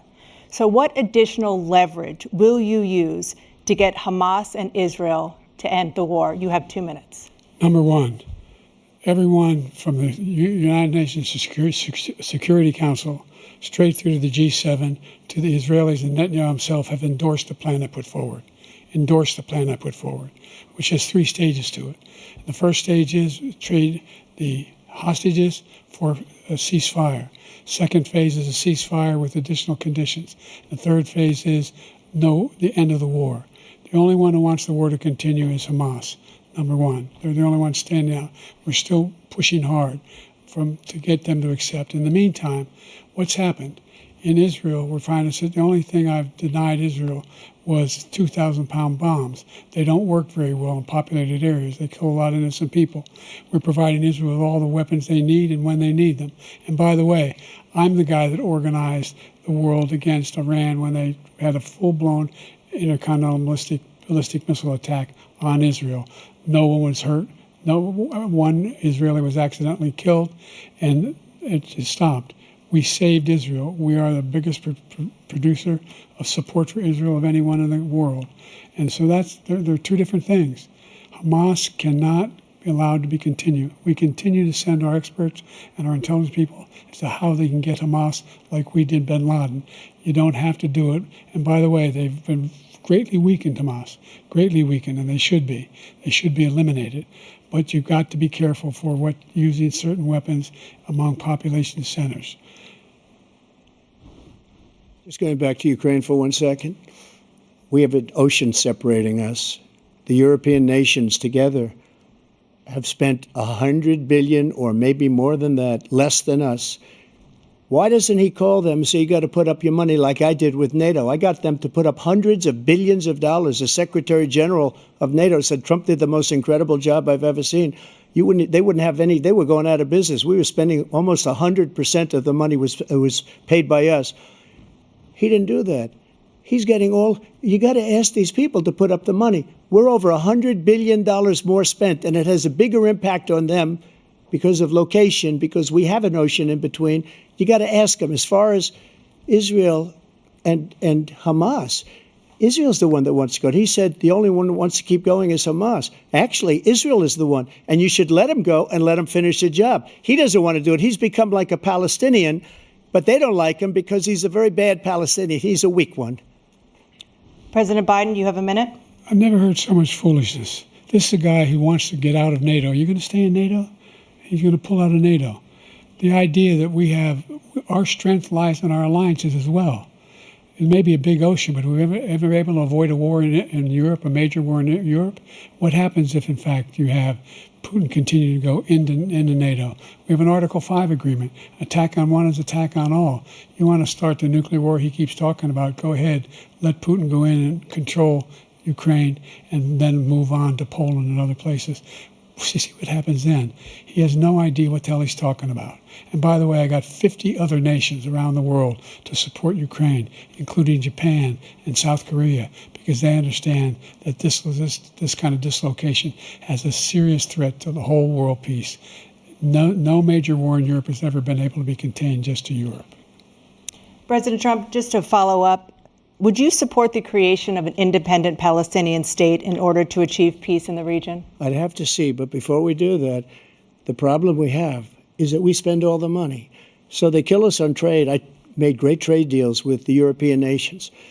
because if you add them up, they're about the same size economically. Their economy is about the same size as the United States. And they were no cars, they don't want anything that we have, but we're supposed to take their cars, their food, their everything, their agriculture. I changed that. But the big thing I changed is they don't want to pay. And the only reason that he can play games with NATO is because I got them to put up hundreds of billions of dollars. I said, and he's right about this, I said, no, I'm not going to support NATO if you don't pay. They asked me that question, would you guard us against Russia at a very secret meeting of the 28 states at that time, nations at that time? And I said, no, if you don't pay, I won't do that. And you know what happened? Billions and billions of dollars came flowing in the next day and the next months. But now we're in the same position. We're paying everybody's bills. Let's turn to the issue of democracy. Former President Trump, I want to ask you about January 6, 2021. After you rallied your supporters that day, some of them stormed the Capitol to stop the constitutionally mandated counting of electoral votes. As president, you swore an oath to, quote, preserve, protect, and defend, unquote, the Constitution. What do you say to voters who believe that you violated that oath through your actions and inaction on January 6th and worry that you'll do it again? Well, I don't think too many believe that. And let me tell you about January 6th. On January 6th, we had a great border. Nobody coming through, very few. On January 6th, we were energy independent. On January 6th, we had the lowest taxes ever. We had the lowest regulations ever. On January 6th, we were respected all over the world. All over the world, we were respected. And then he comes in, and we're now laughed at. We're like a bunch of stupid people. What happened to the United States' reputation under this man's leadership is horrible, including weaponization, which I'm sure at some point you'll be talking about, where he goes after his political opponent because he can't beat him fair and square. You have 80 seconds left. My question was, what do you say to those voters who believe that you violated your constitutional oath through your actions and inaction on January 6, 2021, and worry that you'll do it again? Well, I didn't say that to anybody. I said peacefully and patriotically. And Nancy Pelosi, if you just watched the news from 2 days ago, on tape to her daughter, who's a documentary filmmaker, they say, but she's saying, oh, no, it's my responsibility. I was responsible for this because I offered her 10,000 soldiers or National Guard, and she turned them down. And the mayor in writing, by the way, the mayor in writing turned it down, the mayor of D.C. They turned it down. I offered 10,000 because I could see I had virtually nothing to do. They asked me to go make a speech. I could see what was happening. Everybody was saying they're going to be there on January 6th. They're going to be there. And I said, you know what? There's a lot of people coming. You could feel it. You could feel it too, and you could feel it. And I said, they ought to have some National Guard or whatever. And I offered it to her. And she now admits that she turned it down. And it was the same day she was, I don't know, she can't be very happy with her daughter because it made her into a liar. She said, I take full responsibility for January 6th. President Biden? Look, he encouraged those folks to go up on Capitol Hill, number one. I sat in the dining room off the Oval Office. He sat there for 3 hours watching, begging, being begged by his vice president and a number of his colleagues on the Republican side as well to do something, to call for a stop, to end it. Instead, they talked about these people being patriots and great patrons of America. In fact, he says he'll now forgive them for what they've done. They've been convicted. He says he wants to commute their sentences and say that no. But he went to every single court in the nation. I don't know how many cases, scores of cases, including the Supreme Court, and they said, no, this guy is responsible for doing what was done. He did do a damn thing, and these people should be in jail, and they should be the ones who are being held accountable. And he wants to let them all out, and now he says if he loses again, such a whiner that he is, that it could be a bloodbath. Thank you, President Biden. President Trump? What they've done to some people that are so innocent, you ought to be ashamed of yourself. What you have done, how you've destroyed the lives of so many people. When they ripped down Portland, when they ripped down many other cities, you go to Minnesota, Minneapolis, what they've done there with the fires all over the city. If I didn't bring in the National Guard, that city would have been destroyed. When you look at all of they took over big chunks of Seattle. I was all set to bring in the National Guard. They heard that, they saw them coming, and they left immediately. What he said about this whole subject is so off. Peacefully patriotic. One other thing. The Unselect Committee, which is basically two horrible Republicans that are all gone now, out of office, and Democrats, all Democrats, they destroyed and deleted all of the information they found because they found out we were right. We were right. And they deleted and destroyed all of the information. They should go to jail for that. If a Republican did that, they'd go to jail. Thank you, President Trump. President Biden, I want to give you a minute. The only person on this stage is a convicted felon is the man I'm looking at right now. And the fact of the matter is, what he's telling you is simply not true. The fact is that there was no effort on his part to stop what was going on up in Capitol Hill. And all those people, every one of those who were convicted, deserves to be convicted. The idea that they didn't kill somebody, just went in and broke down doors, broke the windows, occupied offices, turned over desks, turned them over statues. The idea that those people are patriots? Come on. When I asked him the first two debates we had, first time around, I said, will you denounce the Proud Boys? He said, no, I'll tell them to stand by. The idea he's refusing, will you denounce these guys? Will you denounce the people we're talking about now? Will you denounce the people who attacked that Capitol? What are you going to do? I'm going to give you a minute, President Trump, for a follow-up question I have. After a jury convicted you of 34 felonies last month, you said if reelected, you would, quote, have every right to go after, unquote, your political opponents. You just talked about members of the Select Committee on January 6th going to jail. Your main political opponent is standing on stage with you tonight. Can you clarify exactly what it means about you feeling you have every right to go after your political opponents? Well, I said my retribution is going to be success. We're going to make this country successful again, because right now it's a failing nation. My retribution is going to be success. But when he talks about a convicted felon, his son is a convicted felon at a very high level. His son is convicted, going to be convicted probably numerous other times. Should have been convicted before, but his Justice Department let the statute of limitations lapse on the most important things. But he could be a convicted felon as soon as he gets out of office. Joe could be a convicted felon with all of the things that he's done. He's done horrible things. All of the death caused at the border, telling the Ukrainian people that we're going to want $1 billion or you change the prosecutor. Otherwise, you're not getting $1 billion. If I ever said that, that's quid pro quo.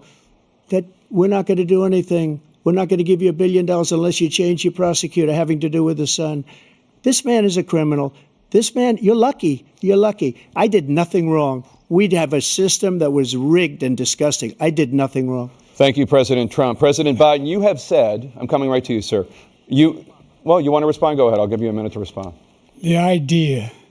that I did anything wrong relative to what you're talking about is outrageous. It's simply a lie, number one. Number two, the idea that you have a right to seek retribution against any American just because you're president is wrong. It's simply wrong. No president's ever spoken like that before. No president in our history has spoken like that before. Number three, the crimes that you are still charged with, and think of all the civil penalties you have. How many billions of dollars do you owe in civil penalties for molesting a woman in public, for doing a whole range of things, of having sex with a porn star on the night while your wife was pregnant? I mean, what are you talking about? You have the morals of an alley cat. Give you a minute, sir. I didn't have sex with a porn star, number one. Number two, that was a case that was started and moved. They moved a high-ranking official at DOJ into the Manhattan DA's office to start that case. That case is going to be appealed and won. We had a very terrible judge, a horrible judge, Democrat. The prosecutor were all high-ranking Democrats, appointed people, and both the civil and the criminal. He basically went after his political opponent because he thought it was going to damage me. But when the public found out about these cases, because they understand it better than he does, he has no idea what these cases are. But when they found out about these cases, you know what they did? My poll numbers went up, way up. You know that because you're reporting it. And we took in more money in the last 2 weeks than we've ever taken in the history of any campaign. I don't think any campaign has ever taken. Hundreds of millions of dollars came pouring in because the public knows it's a scam and it's a guy that's after his political opponent because he can't win fair and square. Thank you, President Trump. President Biden, you have said, quote, Donald Trump and his MAGA Republicans are determined to destroy American democracy. Do you believe that the tens of millions of Americans who are likely to vote for President Trump will be voting against American democracy? The more they know about what he's done, yes. The more they know about what he's done. And there's a lot more coming. He's got a lot of cases down the road coming around. He's got a whole range of issues he has to face. I don't know what the juries will do, but I do know he has a real problem. And so the fact that could you ever think you hear any president say that I'm going to seek retribution? Do you ever hear any president say that I thought Hitler had some good ideas? What got me involved to run the first place after my son had died, I decided in Iraq, because of Iraq, I said I wasn't going to run again until I saw what happened in Charlottesville, Virginia. People coming out of the woods carrying swastikas on torches, and singing the same anti-Semitic bile they sang when back in Germany, and the young woman got killed. They spoke to the mother, and they asked him. They said, "What do you think of those people? The ones who got killed, the one who tried to stop it, and the ones," he said, "I think they're fine people on both sides." What American president would ever say? Nazis coming out of fields carrying torches, singing the same anti-Semitic bile, carrying swastikas, were fine people. This is a guy who says Hitler's done some good things. I'd like to know what they are. The good things Hitler's done, that's what he said. This guy has no sense of American democracy. President Trump. Jake, both of you know that story has been totally wiped out because when you see the sentence, it said 100% exoneration on that. So he just keeps it going. He says he ran because of Charlottesville. He didn't run because of Charlottesville. He ran because it was his last chance. He's not equipped to be president. You know it, and I know it. It's ridiculous. We have a debate. We're trying to justify his presidency. His presidency is, without question, the worst presidency in the history of our country. We shouldn't be having a debate about it. There's nothing to debate. He made up the Charlottesville story, and you'll see it's debunked all over the place. Every reasonable anchor has debunked it. And just the other day it came out where it was fully debunked. It's a nonsense story. He knows that, and he didn't run because of Charlottesville. He used that as an excuse to run. President Biden? And debunked. It happened. All you have to do is listen to what was said at the time. And the idea that somehow that's the only reason I ran because I was worried a guy like this guy could get elected. If he thought they were good people coming out of that forest, carrying those woods, carrying those torches, then he didn't deserve to be president. Didn't deserve to be president at all. And the idea that he's talking about all this being fabricated, we saw with our own eyes. We saw what happened on January 6th. We saw the people breaking through the windows. We saw people occupying his own vice president. Look, there's a reason why 40 of his 44 top cabinet officers refused to endorse him this time. His vice president hasn't endorsed him this time. So why? Why? They know him well. They serve with him. Why are they not endorsing him? Thank you, President Biden. We're going to be right back with more from the CNN presidential debate.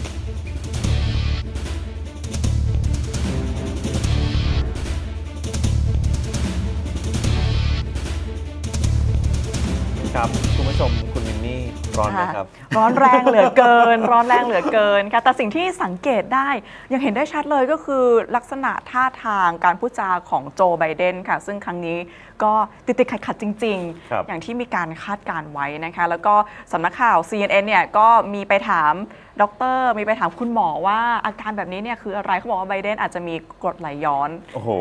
ขณะที่กำลังดีเบตอยู่เมื่อสักครู่นี้นะคะ ซึ่งไบเดนนี่ถือว่าเตรียมตัวเป็นอย่างดีเลยนะ เพราะว่าที่ผมเล่าไปช่วงต้นนะครับว่ามีการไปเก็บตัวที่แคมป์เดวิดฝึกกันอย่างเอาจริงเอาจังมากสำหรับการประชันวิสัยทัศน์ครั้งนี้นะครับคุณผู้ชมมันมีหลายประเด็นมากครับคือการประชันวิสัยทัศน์เนี่ยเริ่มต้นด้วยประเด็นในประเทศก่อนก็คือเรื่องของการสร้างงานสร้างอาชีพเรื่องของเศรษฐกิจ เงิน ครับ เฟ้อ ใช่ครับแล้วก็มีเรื่องของประเด็นเกี่ยวกับอัฟกานิสถาน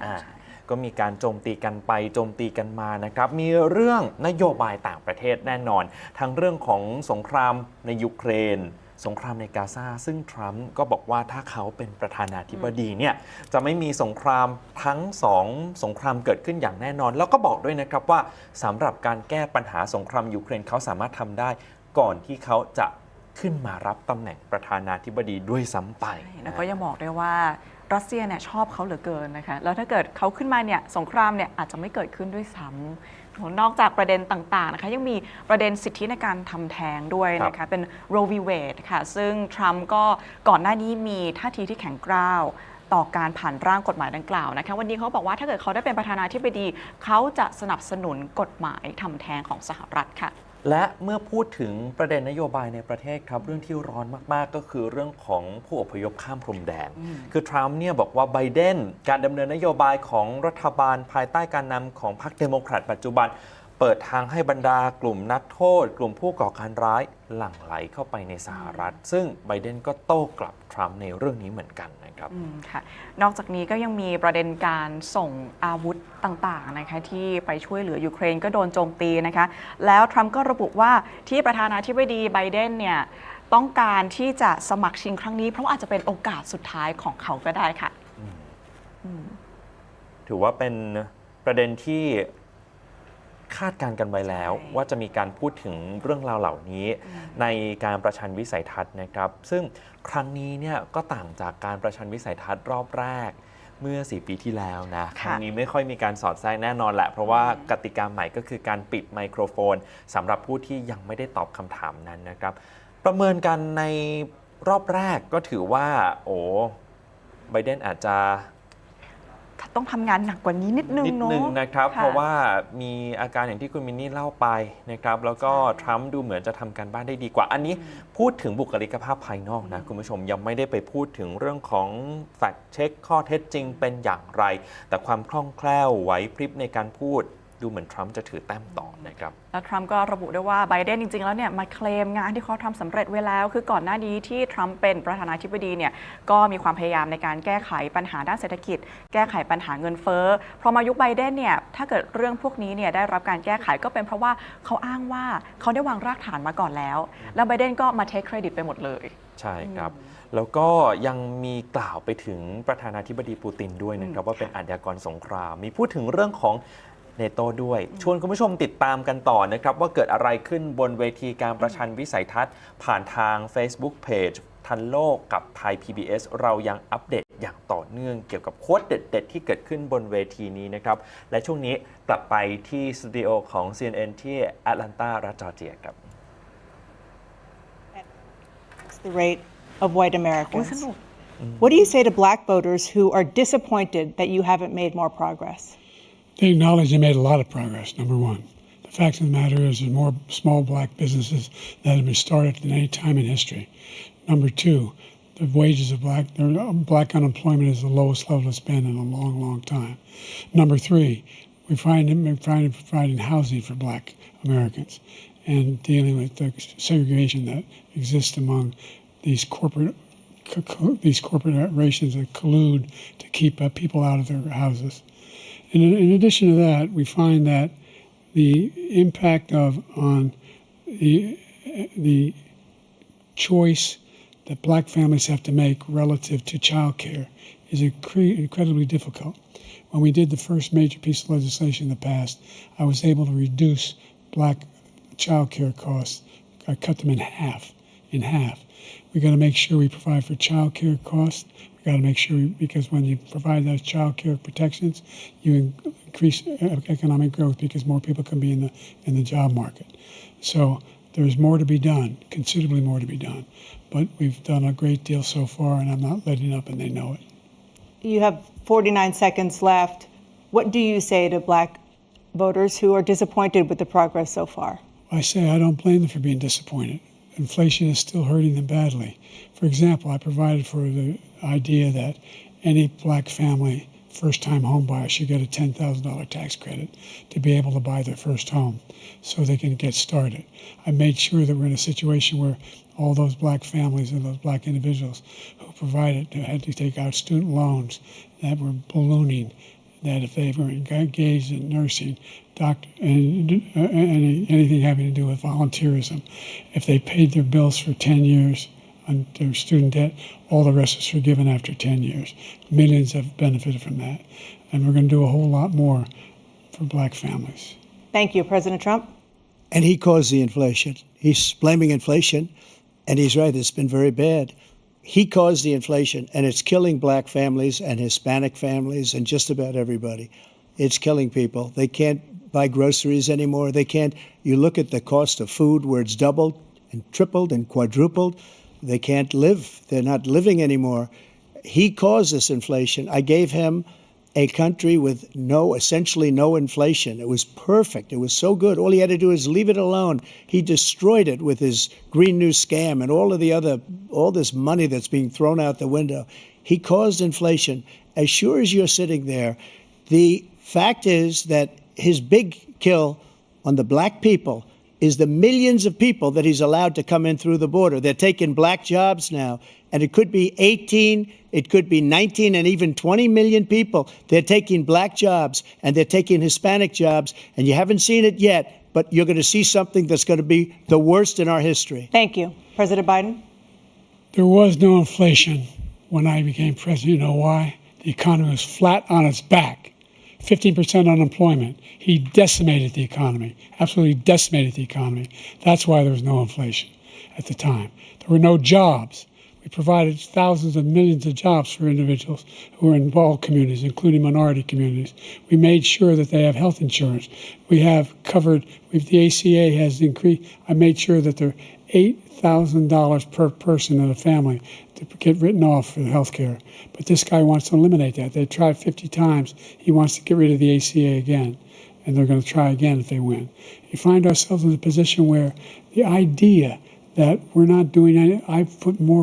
we put more police on the street than any administration has. He wants to cut the cops. We're providing for equity and making sure people have a shot to make it. There's a lot going on, but in inflation, he caused it by his tremendous malfeasance in the way he handled the pandemic. Thank you. Another persistent challenge is the climate crisis.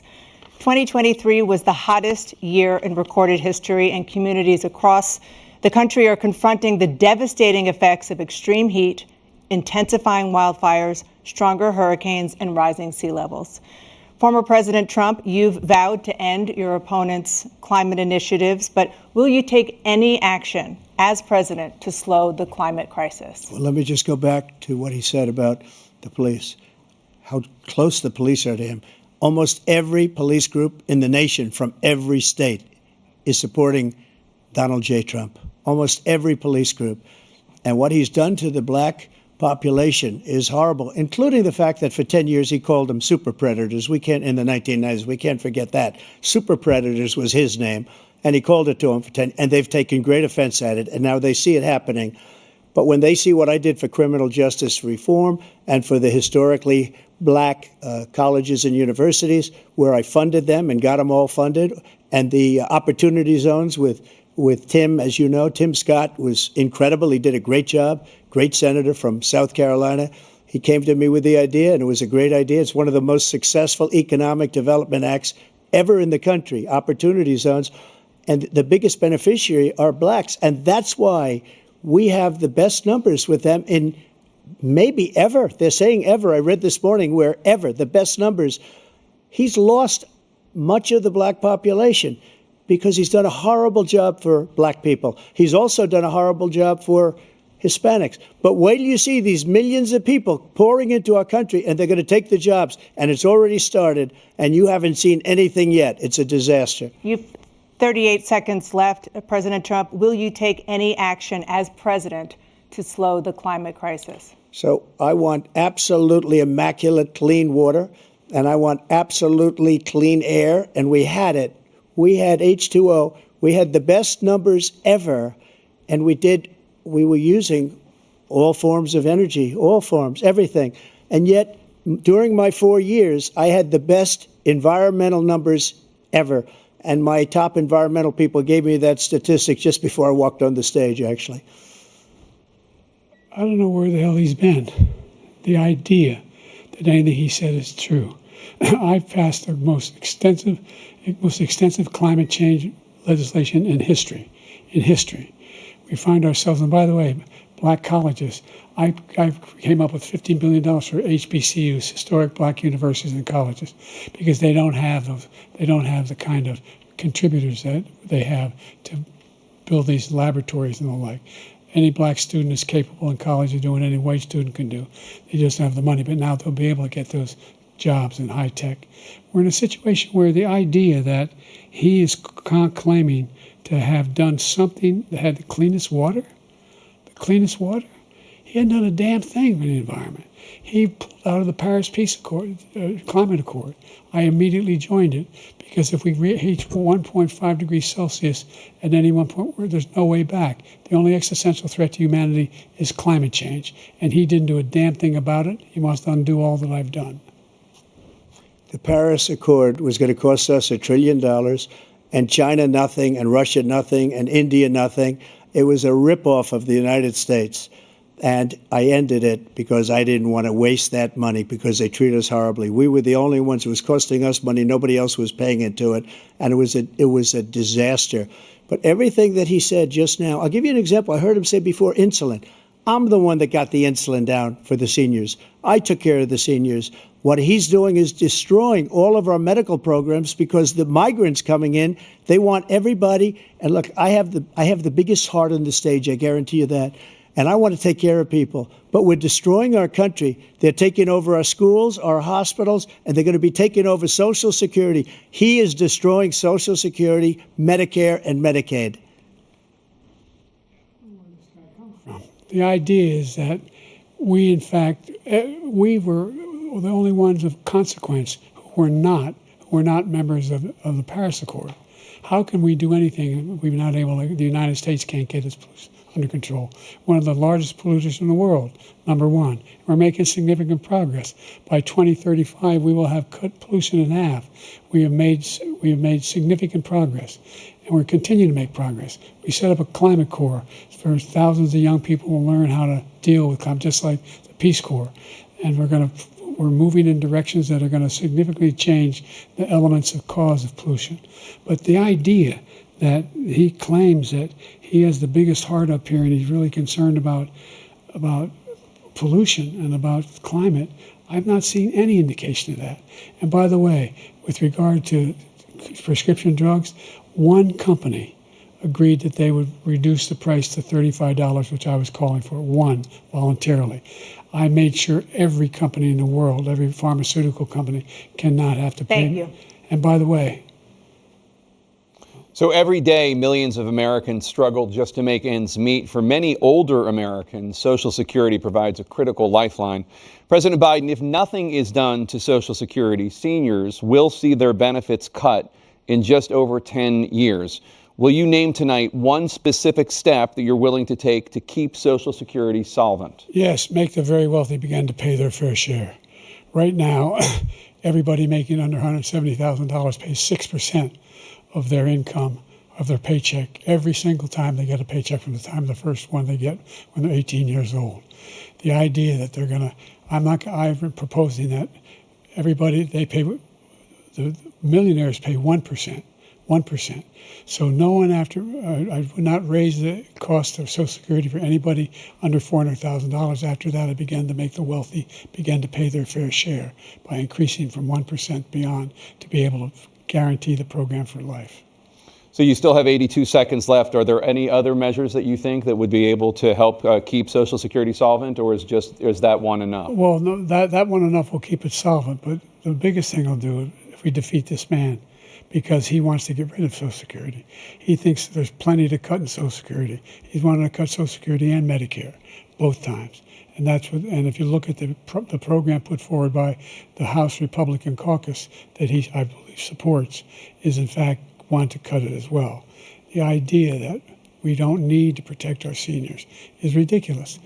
And by the way, the American public has greater health care coverage today than ever before.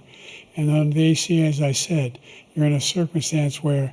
400,000 people, 40 million people would not have insurance because they have a pre-existing condition. The only thing that allows them to have that insurance is the fact that they, in fact, are part of the ACA. And by the way, the other thing is, we're in a situation where we talk about education for black communities. I've raised the amount of money for Pell Grants by another $8,000. So anybody making under $70,000 a year is going to be able to get $15,000 toward their tuition. He just doesn't know what he's talking about. Thank you, President Biden. President Trump. So I've dealt with politicians all my life. I've been on this side of the equation for the last 8 years. I've never seen anybody lie like this guy. He lies. I've never seen it. He can look you in the face about so many other things, too. And we mentioned the laptop. We mentioned Russia, Ukraine. Everything he does is a lie. It's misinformation and disinformation. The losers and suckers story that he made up is a total lie on the military. It's a disgrace. But Social Security, he's destroying it because millions of people are pouring into our country, and they're putting them onto Social Security. They're putting them onto Medicare, Medicaid. They're putting them in our hospitals. They're taking the place of our citizens. What they're doing to the VA, to our veterans, is unbelievable. Our veterans are living in the street, and these people are living in luxury hotels. He doesn't know what he's doing, and it's really coming back. I've never seen such anger in our country before. President Biden? The idea that veterans are not being taken care of, I told you before. And by the way, when I said suckers and losers, he acknowledged after that he fired that general. That general got fired because he's the one that acknowledged that that's what he said. He was the one standing with Trump when he said it, number one. Number two, the idea that we're going to be in a situation where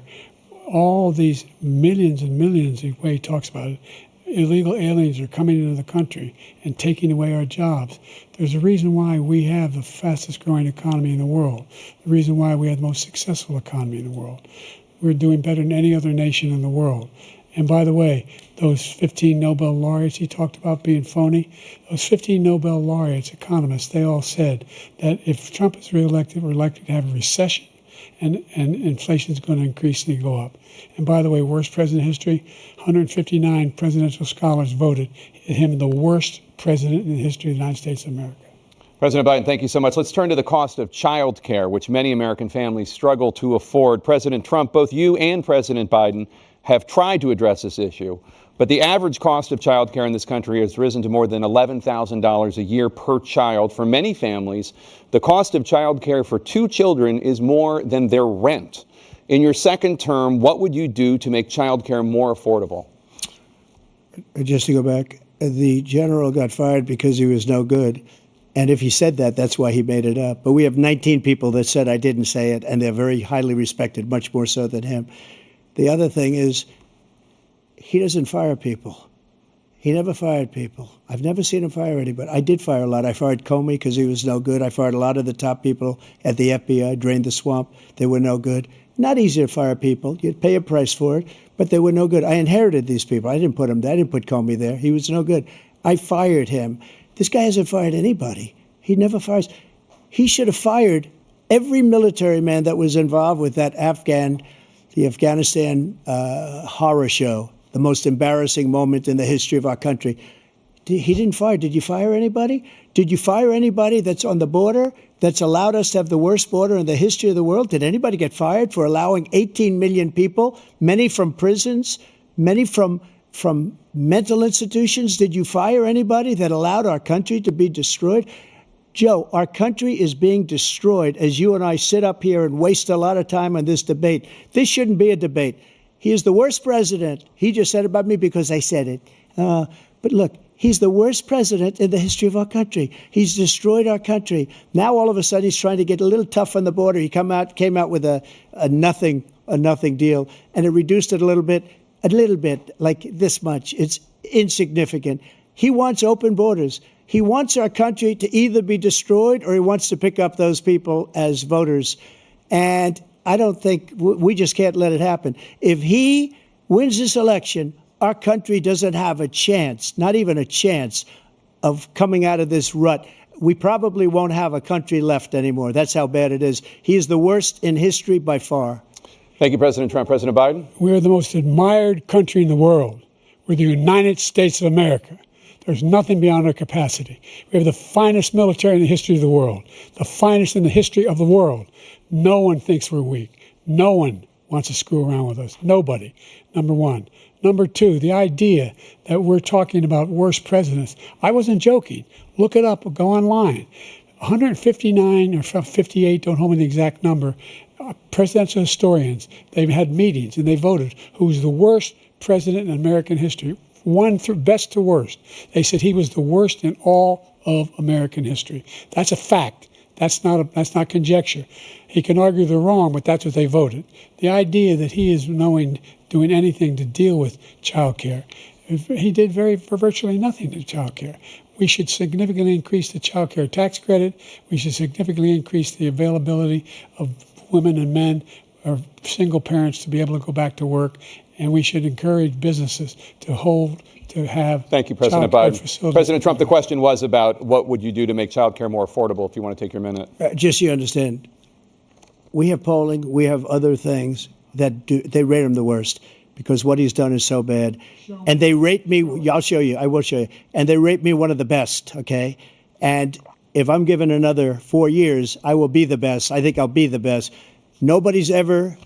created an economy like us. Nobody ever cut taxes like us. He's the only one I know. He wants to raise your taxes by 4 times. He wants to raise everybody's taxes by 4 times. He wants the Trump tax cuts to expire. So everybody, including the two of you, are going to pay 4 to 5 times. Nobody ever heard of this before. All my life, I'd grow up and I'd see politicians talking about cutting taxes. When we cut taxes, as I said, we did more business. Apple and all these companies, they were bringing money back into our country. The worst president in history by far, and everybody knows it. President Biden? Look, the fact of the matter is that he's dead wrong about, he's increased the tariff, he will increase the taxes on middle-class people. I said I'd never raise a tax on anybody making less than $400,000. I didn't. But this tariff is 10% tariffs. Everything coming in the country, you know what the economists say? That's going to cost the average American $2,500 a year more because they're going to have to pay the difference in food and all the things that we're importing. Number two, he's in a situation where he talks about how he has not raised, he's somehow helped the middle class. The middle class have been devastated by you. Now you want a new tax cut of $5 trillion over the next 10 years, which is going to fundamentally bankrupt the country. You had the largest deficit of any president in American history, number one. Number two, you have not, in fact, made any contact, any progress with China. We are the lowest trade deficit with China since 2010. Thank you, President Biden. Thank you, President Biden. Let's discuss an epidemic impacting millions of Americans that both of you have made a top priority in your first term, the opioid crisis. And for both of you, the number of overdose deaths in this country has gone up. Under your term, it went up. Under your term, it has gone up. Former President Trump, despite the efforts that both of you have made, more than 100,000 Americans are dying from overdoses every year, primarily from fentanyl and other opioids. What will you do to help Americans right now in the throes of addiction who are struggling to get the treatment they need? To finish up, we now have the largest deficit in the history of our country under this guy. We have the largest deficit with China. He gets paid by China. He's a Manchurian candidate. He gets money from China. So I think he's afraid to deal with them or something. But do you notice he never took out my tariffs because we bring in so much money with the tariffs that I imposed on China. He never took them away. He can't because it's too much money. It's tremendous. And we saved our steel industries and there was more to come, but he hasn't done that. But he hasn't cut the tariffs because he can't, because it's too much money. But he's got the largest deficit in the history of our country, and he's got the worst situation with China. China's going to own us if you keep allowing them to do what they're doing to us as a country. They are killing us as a country, Joe, and you can't let that happen. You're destroying our country. So, President Trump, you have 67 seconds left. The question was, what are you going to do to help Americans in the throes of addiction right now who are struggling to get the treatment they need? Jake, we were doing very well at addiction until the COVID came along. We had the 2.5, almost 3 years of like nobody's ever had before, any country, in every way. And then we had to get tough. And it was the drugs pouring across the border it started to increase. We got great equipment. We bought the certain dog that's the most incredible thing that you've ever seen, the way they can spot it. We did a lot, and we were getting very low numbers, very, very low numbers. Then he came along. The numbers, have you seen the numbers now? It's not only the 18 million people that I believe is even low, because the gotaways, they don't even talk about gotaways, but the numbers of the amount of drugs and human trafficking in women coming across our border, the worst thing I've ever seen, at numbers that nobody's ever seen under him because the border's so bad. But the number of drugs coming across our border now is the largest we've ever had by far. President Trump, thank you. President Biden? Fentanyl and the byproducts of fentanyl went down for a while. And I wanted to make sure we use the machinery that can detect fentanyl, these big machines that roll over everything that comes across the border. And it costs a lot of money. That was part of this deal we put together, this bipartisan deal. More fentanyl machines, more be able to detect drugs, more numbers of agents, more numbers of all the people at the border. And when we had that deal done, he called his Republican colleagues, said, don't do it. It's going to hurt me politically. No, he never argued it's not a good bill. It's a really good bill. We need those machines. We need those machines. And we're coming down very hard in every country in Asia in terms of precursors for fentanyl. And Mexico is working with us to make sure they don't have the technology to be able to put it together. That's what we have to do. We need those machines. Thank you, President Biden. President Trump, and again, the question is about Americans in the throes of addiction right now struggling to get the treatment they need. Well, this does pertain to it. He ended Remain in Mexico. He ended catch and release. I made it catch and release in Mexico, not catch and release here. We had so many things that we had done, hard negotiations with Mexico, and I got it all for nothing. It's just like when you have a hostage. We always pay $6 billion for a hostage. Every time we say it's a hostage. Now we have a hostage, a Wall Street Journal reporter, I think a good guy, and he's over there because Putin is laughing at this guy, probably asking for billions of dollars for the reporter. I will have him out very quickly, as soon as I take office. Before I take office, I said by literally as soon as I win the election, I will have that reporter out. He should have had him out a long time ago, but Putin's probably asking for billions and billions of dollars because this guy pays it every time. We had 2 cases where we paid $6 billion for 5 people. I got 58 people out, and I paid essentially nothing.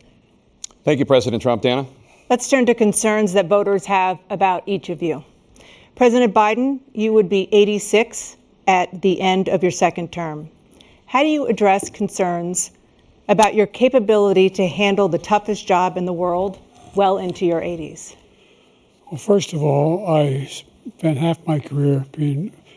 criticized being the youngest person in politics. I was the second youngest person ever elected to the United States Senate, and now I'm the oldest. This guy's 3 years younger and a lot less competent.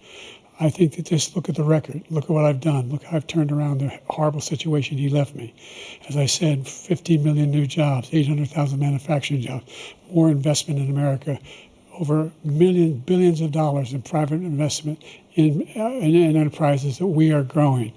By the way, we brought an awful lot of people. The whole idea of computer chips, we used to have 40% of the market. We invented those chips, and we lost it because he was sending people to find the cheapest jobs overseas and to bring home a product. So I went to South Korea. I convinced Samsung to invest billions of dollars here in the United States.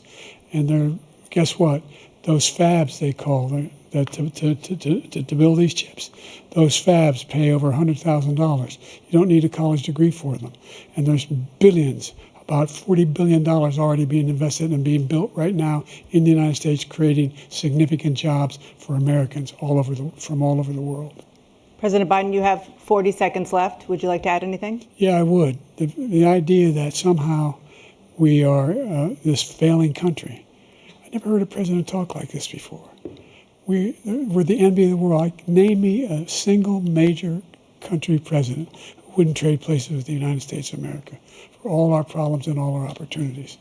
We're the most progressive country in the world in getting things done. We're the strongest country in the world. We're a country in the world who keeps our word, and everybody trusts us, all of our allies, and those who he coddles up to, from Kim Jong-un, he sends love letters to, and Putin, etc.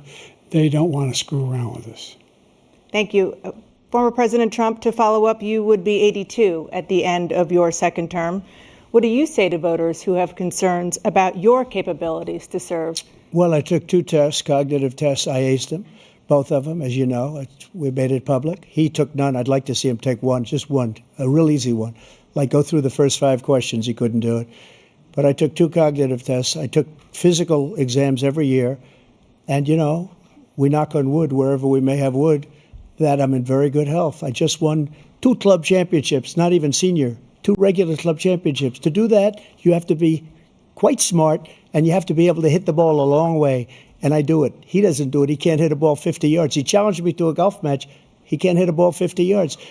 I think I'm in very good shape. I feel that I'm as in good a shape as I was 25, 30 years ago. Actually, I'm probably a little bit lighter,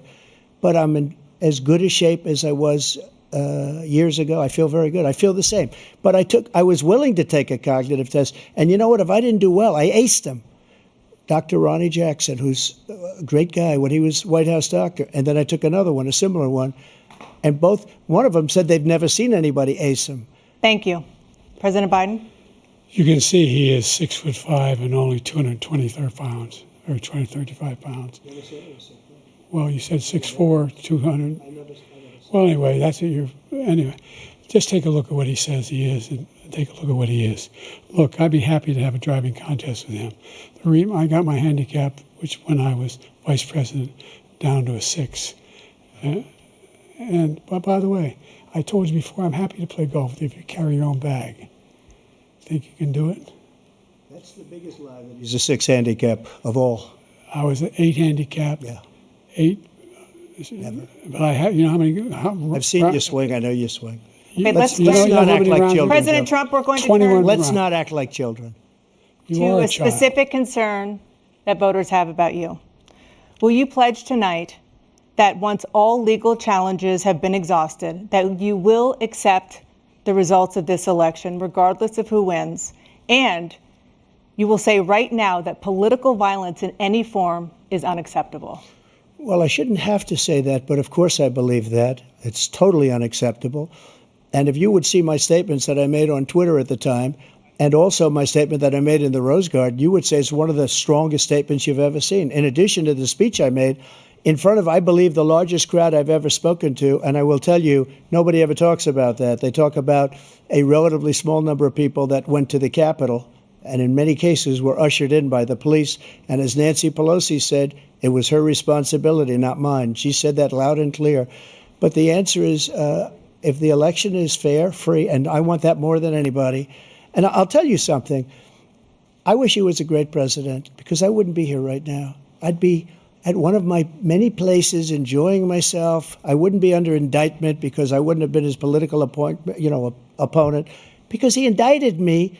because I was his opponent. I wish he was a great president. I would rather have that. I wouldn't be here. I don't mind being here. But the only reason I'm here is he's so bad as a president that I'm going to make America great again. We're going to make America great again. We're a failing nation right now. We're a seriously failing nation. And we're a failing nation because of him. His policies are so bad. His military policies are insane. They're insane. These are wars that will never end with him. He will drive us into World War III, and we're closer to World War III than anybody can imagine. We are very, very close to World War III, and he's driving us there. And Kim Jong-un and President Xi of China, Kim Jong-un of North Korea, all of these, Putin, they don't respect him. They don't fear him. They have nothing going with this gentleman, and he's going to drive us into World War III. You want a World War III, let him follow and win, and let Putin say, do what you want, NATO. Just do what you want. There's a thing called Article 5. An attack on one is an attack on all, and required response.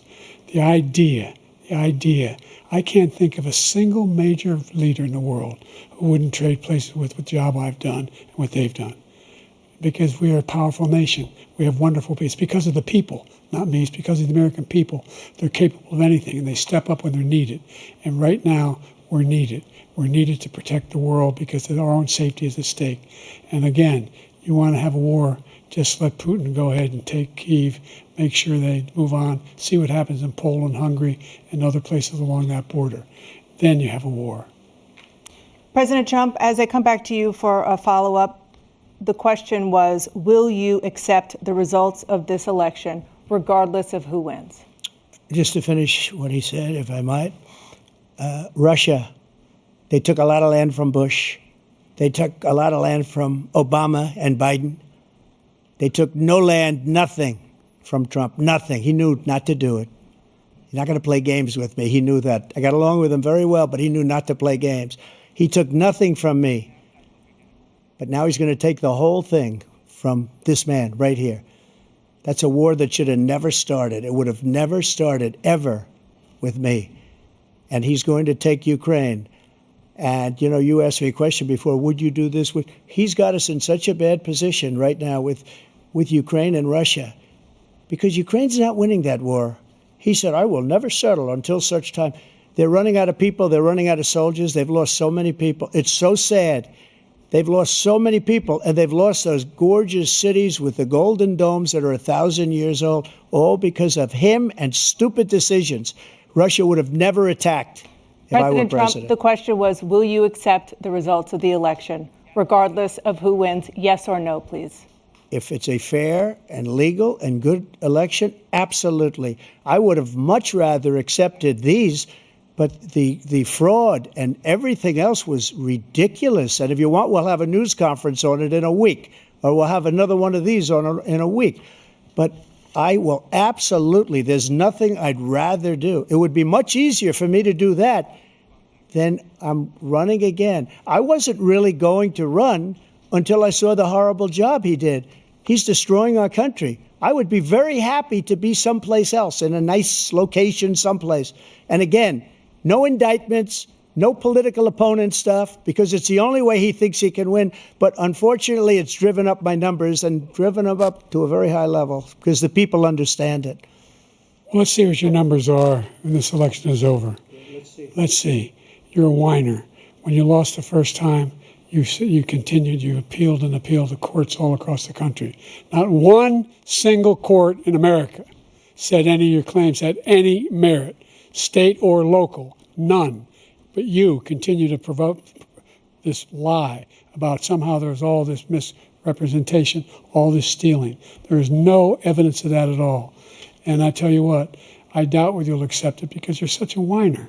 The idea, if you lose again, you accepting anything, you can't stand the loss. Something snapped in you when you lost the last time. We'll be right back with more from the CNN presidential debate, live from Georgia. จบไปสำหรับ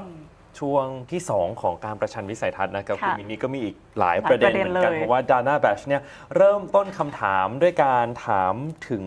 ความผิดหวังของผู้มีสิทธิ์เลือกตั้งที่เป็นคนผิวดำในสหรัฐคือตอนนี้เนี่ยในสหรัฐเจอปัญหาหลายอย่างนะครับแล้วก็ผู้มีสิทธิ์เลือกตั้งคนที่ผิวดำเนี่ยก็รู้สึกไม่พอใจกับการบริหารงานของไบเดนด้วยนะครับแล้วก็นอกจากเหนือจากนี้ก็มีเรื่องของchild care นะครับก็คือการดูแลเด็กแล้วก็มีการตั้งข้อสังเกตเกี่ยวกับบุคลิกภาพของผู้นำสหรัฐและโดนัลด์ทรัมป์ในการประชันวิสัยทัศน์ในครั้งนี้ด้วยและทีมงานของไบเดนก็ออกมาเปิดเผยว่าจริงๆแล้วสาเหตุที่ผู้นำสหรัฐเสียงแหบเพราะว่าเป็นหวัดนอกจากนี้นะคะก็ยังมีการโจมตีกันไปโจมตีกันมาเกี่ยวกับเรื่องสุขภาพด้วยเพราะว่าโดนัลด์ทรัมป์ระบุเขาว่าเขาตีกอล์ฟเก่งมากและนั่นแสดงให้เห็นว่าเขาเนี่ยยัง สามารถดำเนินงานได้อยู่อย่างแข็งแรงอยู่นะคะครับมีเรื่องของความผิดหวังของผู้มีสิทธิ์เลือกตั้งผิวดำไปแล้วนะครับมีเรื่องสิ่งแวดล้อมด้วยนะมีการโจมตีกันก็คือเรื่องของยุคของทรัมป์ที่ถอนตัวออกจากข้อตกลงปารีสนะครับแล้วก็ทรัมป์ก็ออกมาบอกว่าจริงๆแล้วเนี่ยสิ่งแวดล้อมในสหรัฐมันก็ดีอยู่แล้วนะก็เป็นอีกประเด็นหนึ่งที่ถูกนำมาหยิบยกขึ้นมานะครับแล้วก็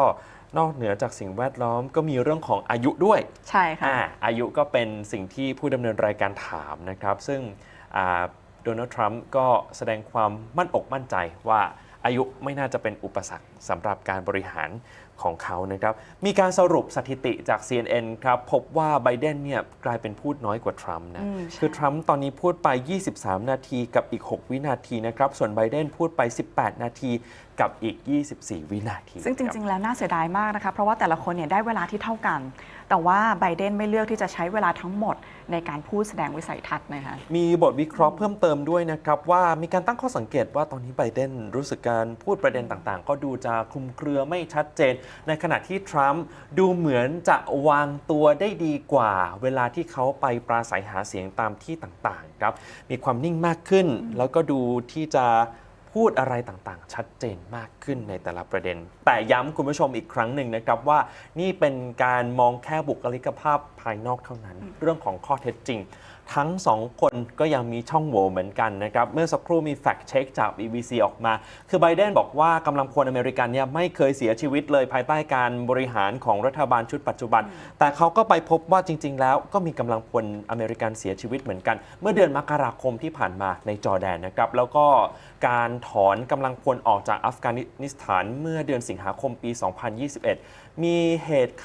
ระเบิดฆ่าตัวตายก็ทำให้กำลังพลอเมริกันเสียชีวิตเช่นเดียวกันนะครับนี่เป็นข้อมูลเบื้องต้นที่เราสรุปมาให้คุณผู้ชมนะครับและคุณผู้ชมที่กำลังติดตามทางออนไลน์อยู่ในเวลานี้นะครับเมื่อสักครู่เนี่ยเรามีโพลสำรวจบอกว่าใครคุณเชียร์ใครในศึกประชันวิสัยทัศน์ครั้งนี้กลายเป็นว่าคนเชียร์ทรัมป์เยอะมากนะครับยังพูดคุยกับเราได้อย่างต่อเนื่องเรื่อยๆแสดงความคิดเห็นกันเข้ามาได้นะครับว่าดูภาพรวมในการประชันวิสัยทัศน์ครั้งนี้ใครทำผลงานได้ดีกว่าใครเพราะอะไรเพราะว่าเรายังมีของรางวัลที่อยากให้คุณผู้ชมได้ร่วมสนุกกันนะครับทั้งแก้วน้ำ Black Universal แล้วก็กระเป๋าหลากหลายรูปแบบด้วยนะครับเพราะฉะนั้นสามารถ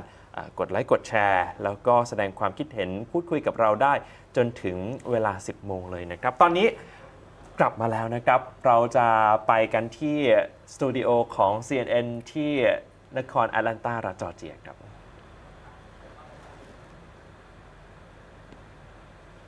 The fact is that I said nobody even making under $400,000 had a single penny increase in their taxes and will not. And if I'm reelected, that'll be the case again. But this guy has increased your taxes because of the deficit. Number one, he's increased inflation because of the debacle he left after the way he handled the pandemic. And he finds himself in a position where he now wants to tax you more by putting a 10% tariff on everything that comes into the United States of America. What I did when, for example, he wants to get rid of the ability of Medicare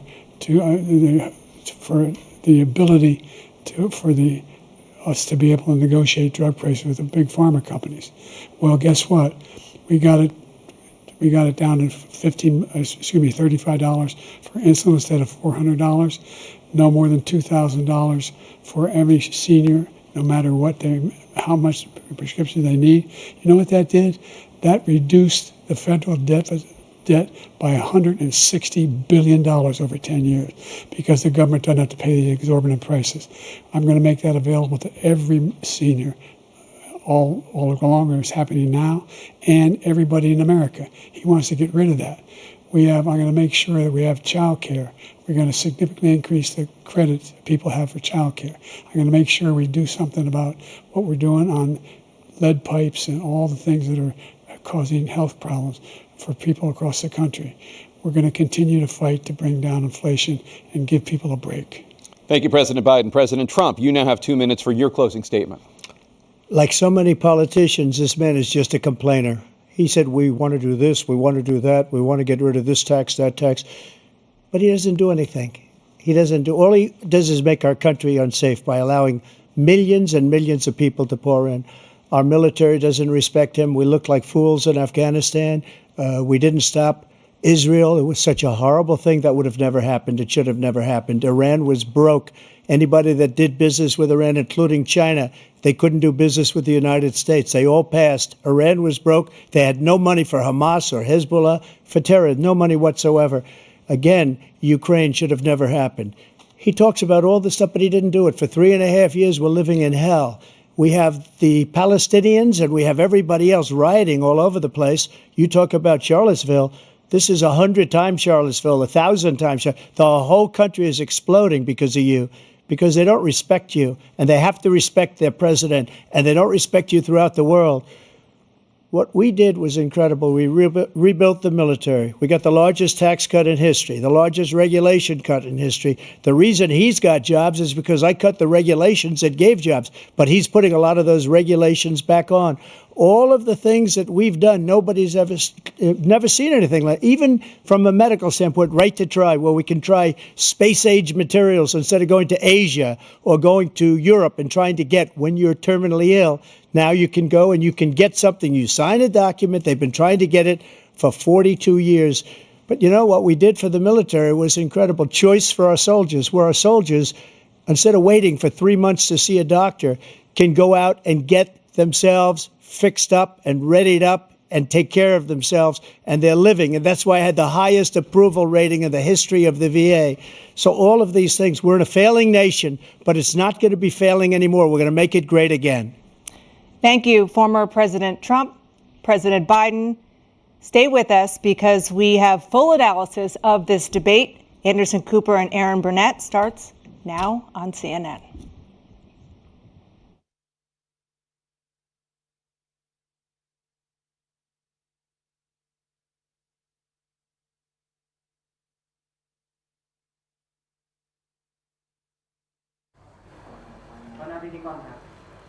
กลับมาที่ผมกับคุณมินนี่อีกรอบหนึ่งนะครับก็ถือเป็นการประชันวิสัยทัศน์ยกแรก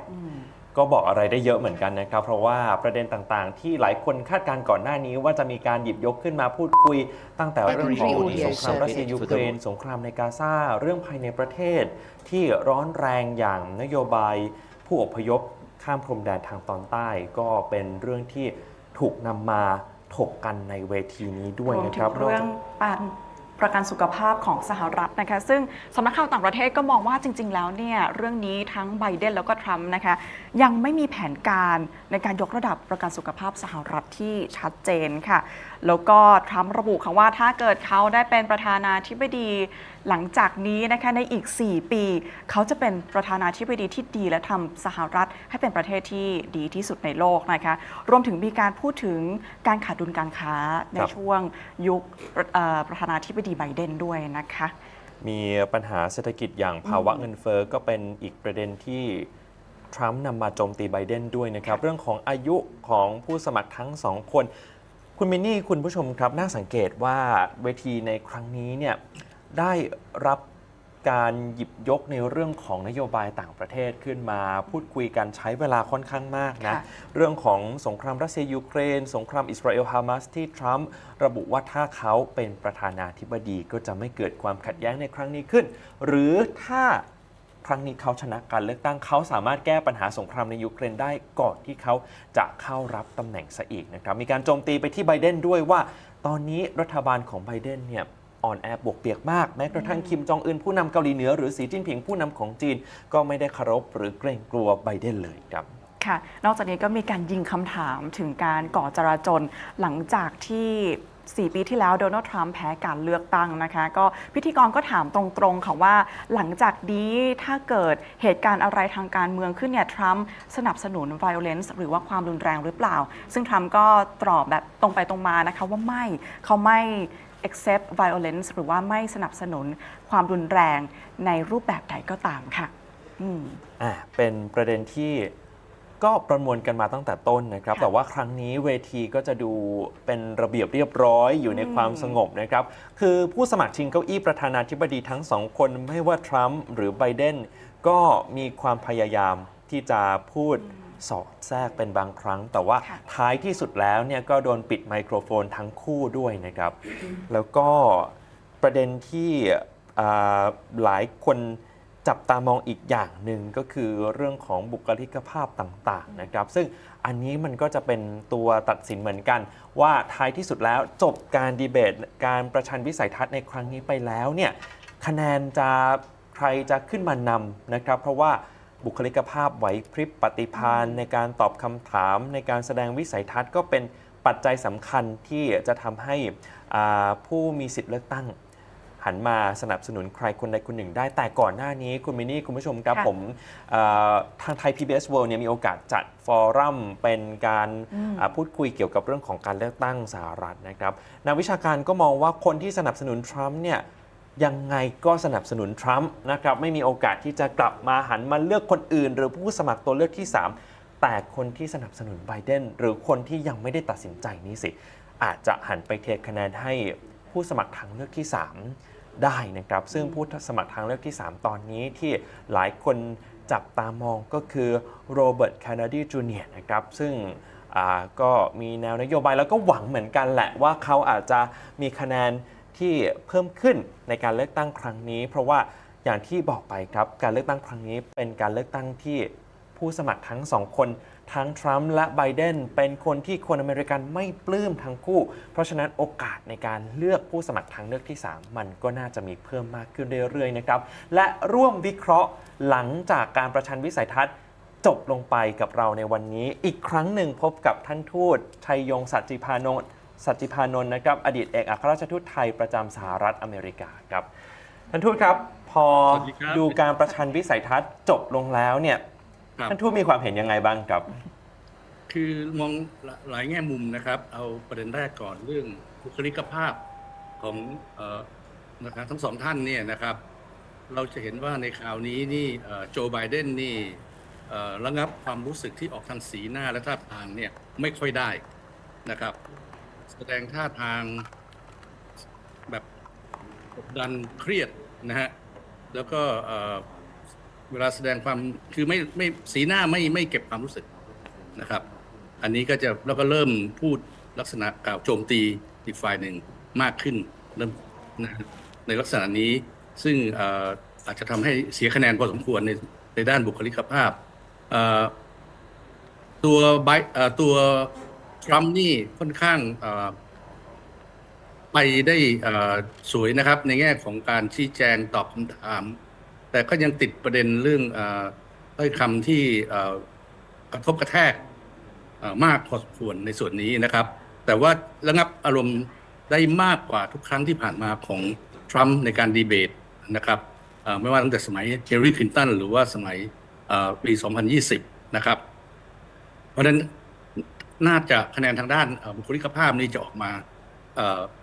ทางโดนัลด์ทรัมป์มากกว่าทีนี้ในแง่ประเด็นคำถามคำตอบนะครับในช่วงแรกเนี่ยจะเห็นว่าเน้นเรื่องdomestic ภายในประเทศนะครับเรื่องเศรษฐกิจนะครับปัญหาเงินเฟ้อปัญหาการเสรีภาพในการทำแท้งนะครับในสหรัฐอเมริกาซึ่งก็มีการชี้ให้เห็นว่าความจริงแล้วทั้งสองฝ่ายกรณีเสรีภาพในการทำแท้งนี่ก็ท่าทีเช่นเดียวกันนะครับมีเสรีภาพแต่ว่าวิธีการในรายละเอียดกฎหมายต่างๆจะต่างกันนะครับคือโดนัลด์ทรัมป์นี่มองว่าควรจะให้สเตทหรือรัฐเนี่ยเป็นคนพิจารณานะครับการผ่อนคลายกฎเกณฑ์นะครับในประชากรของแต่ละรัฐนั้นนะครับและเงื่อนไขของผู้ที่ต้องการทำแท้งนะครับโจไบเดนต้องการรู้สึกจะค่อนข้างโจมตีข้อจำกัดนะครับคือในแง่ของข้อจำกัดต่างๆการเข้าถึงยาการระยะเวลาต่างๆของการท้องของผู้หญิงนะครับอาจจะค่อนข้างเสรีมากไปมันความแตกต่างมันอยู่ที่ความเข้มงวดนะครับในการให้เสรีภาพในการทำแท้งตรงจุดนี้ก็จะขึ้นอยู่กับดุลพินิจของแต่ละคนว่านะฮะของผู้ลงคะแนนเสียงเลือกตั้งว่าจะชอบทางแนวไหนนะครับในส่วนนี้ค่อนข้างเป็นประเด็นหลักคะแนนเสียงของคนดำอันนี้ก็ตั้งคำถามขึ้นมานะครับว่าชุมชนคนผิวดำอเมริกันนะครับเริ่มโอนคะแนนเสียงมาทางโดนัลด์ทรัมป์ถึงแม้ก็ยังไม่มาก แต่ก็มากกว่าทุกครั้งที่ผ่านมาอันนี้ก็เป็นประเด็นคำถามซึ่งโจไบเดนยังตอบแบบคลุมเครือนะครับในขณะที่ทรัมป์เนี่ยมองว่าเขากับตัววุฒิสมาชิกทีมสกอตนี่ได้พยายามนะครับช่วยเหลือชุมชนครับอันนี้ก็คำตอบค่อนข้างของโดนัลด์ทรัมป์จะชัดเจนในแง่วิธีการนำไปสู่ความสำเร็จในการให้โอกาสผู้ดำนะครับทางด้านอื่นๆเนี่ยนะครับด้านนโยบายต่างประเทศนี่มีการพูดถึงเยอะนะครับสงครามรัสเซียยูเครนเป็นตัวอย่างที่ค่อนข้างจะเน้นมากกว่ากรณีอื่นๆนะครับซึ่งตรงจุดนี้ทรัมป์ก็ค่อนข้างจะโจมตีโจไบเดนนะครับโดยเฉพาะอ้างถึงว่าเหตุสำคัญก็คือที่ผู้นำรัสเซียประธานาธิบดีปูตินเนี่ยเริ่มไม่มีความเชื่อมั่นหรือว่าเริ่มมองว่าจะเกิดเหตุการณ์ต่างๆถึงส่งกองทหารเข้าลุกรานยูเครนไอ้ตรงจุดนี้ก็เนื่องมาจากเหตุการณ์ที่โจไบเดนถอนทหารออกมาอย่างรวดเร็วนะครับถอนทหารอเมริกันออกมาจากอัฟกานิสถานนะครับถึงแม้ว่าแผนการถอนทหารนี่จะเป็นในยุคสมัยของโดนัลด์ทรัมป์นะฮะแต่ว่าระยะเวลาจะยาวเป็นขั้นตอนอันนี้ก็จะเป็นจุดที่โดนัลด์ทรัมป์ค่อนข้างได้คะแนนคือวิธีการในการสร้างสันติภาพในการป้องกันไม่ให้เกิดสงครามในรูปแบบของการใช้กำลังอาวุธนะฮะอันนี้เราก็จะเห็นว่าใช้เวลาส่วนใหญ่เยอะอยู่สงครามรัสเซียนะฮะโดนัลด์ทรัมป์ก็พูดนโยบายชัดเจนนะครับว่าใช้จ่ายเงินมากมายซึ่งขณะนี้ตัวเลขเนี่ยนะครับสหรัฐอเมริกาช่วยเหลือยูเครนในรูปแบบต่างๆทั้งอาวุธยุทโธปกรณ์ครับช่วยเหลือด้าน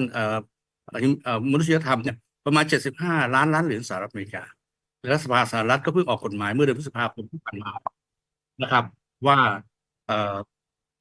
อนุมัติงบประมาณนะครับ175 ล้านเหรียญสหรัฐอเมริกาซึ่งเป็นจำนวนมหาศาลนะฮะตรงจุดนี้ทรัมป์ก็ประกาศชัดเจนว่าจะลดลงไปนะครับแล้วหาทางที่จะรีบแก้ปัญหาโดยให้มีการเจรจายุติจากระหว่างฝ่ายผู้นำรัสเซียกับผู้นำยูเครนอันนี้ก็เป็นแนวทางตอบออกมาชัดเจนนะครับในด้านต่างประเทศนี่คำตอบของประธานาธิบดีโดนัลด์ทรัมป์นี่ค่อนข้างที่จะเป็นภาพชัดนะครับช่วงเวลาหนึ่งก็มีการโจมตีนะครับโดยเฉพาะการแสดงความรู้สึกไม่ค่อยแฮปปี้หรือว่านั่นมากนักจากฝ่ายประธานาธิบดีโจไบเดนไอ้ตรงนี้จะกลายเป็นเรื่องที่จะทำให้เสียคะแนนนะฮะก็มีการเอาเข้ามาโจมตีเยอะในส่วนนี้โดยเฉพาะในเรื่องของสวัสดิการภายในนะครับsocial security หรือกองทุนประกันสังคมที่มีการโจมตีหาว่าทางโดนัลด์ทรัมป์และพรรครีพับลิกันจะตัดนะฮะซึ่งอันนี้ก็ไม่จริงนะฮะเป็นเรื่องที่คนอเมริกันทราบดีว่าไม่แต่เป็นสิ่งที่สร้างขึ้นมาพูดขึ้นมาก็เลยทำให้อันนี้อาจจะคนที่มีความรู้สึกเป็นกลางหรือเข้าใจสภาพภายในของสหรัฐอเมริกาจะเข้าใจว่ามันไม่ถึงขนาดนั้นที่จะตัดงบช่วยเหลือทางประกันสังคมออกไปที่เป็นของรัฐบาลกลางเฟเดอรัลเนี่ยนะฮะว่าจะมันเพราะมันไม่เคยเป็นเรื่องที่มีการพูดถึงกันจริงจังแต่ว่าเป็นสิ่งที่ใช้เอามาโจมตีผู้ต่อสู้ทางการเมืองนะครับอันนี้ทรัมป์ก็พูดถึงว่าหลังจากที่เน้นนะฮะว่าคะแนนเสียงหลังจากการตัดสินของท่านลูกขุนที่นิวยอร์กแล้วเนี่ยคะแนนเสียงเขานะครับแล้วก็เงินช่วยเหลือสนับสนุนเขาเนี่ยก็สูงขึ้นอีกนะครับเพราะฉะนั้นเขาพูดค่อนข้างมั่นใจว่าถ้าเขาเข้ามาเนี่ยเขาจะแก้ไขปัญหานะครับสภาพเศรษฐกิจแล้วก็ทรัมป์พูดถึงว่าอเมริกาเป็น failing state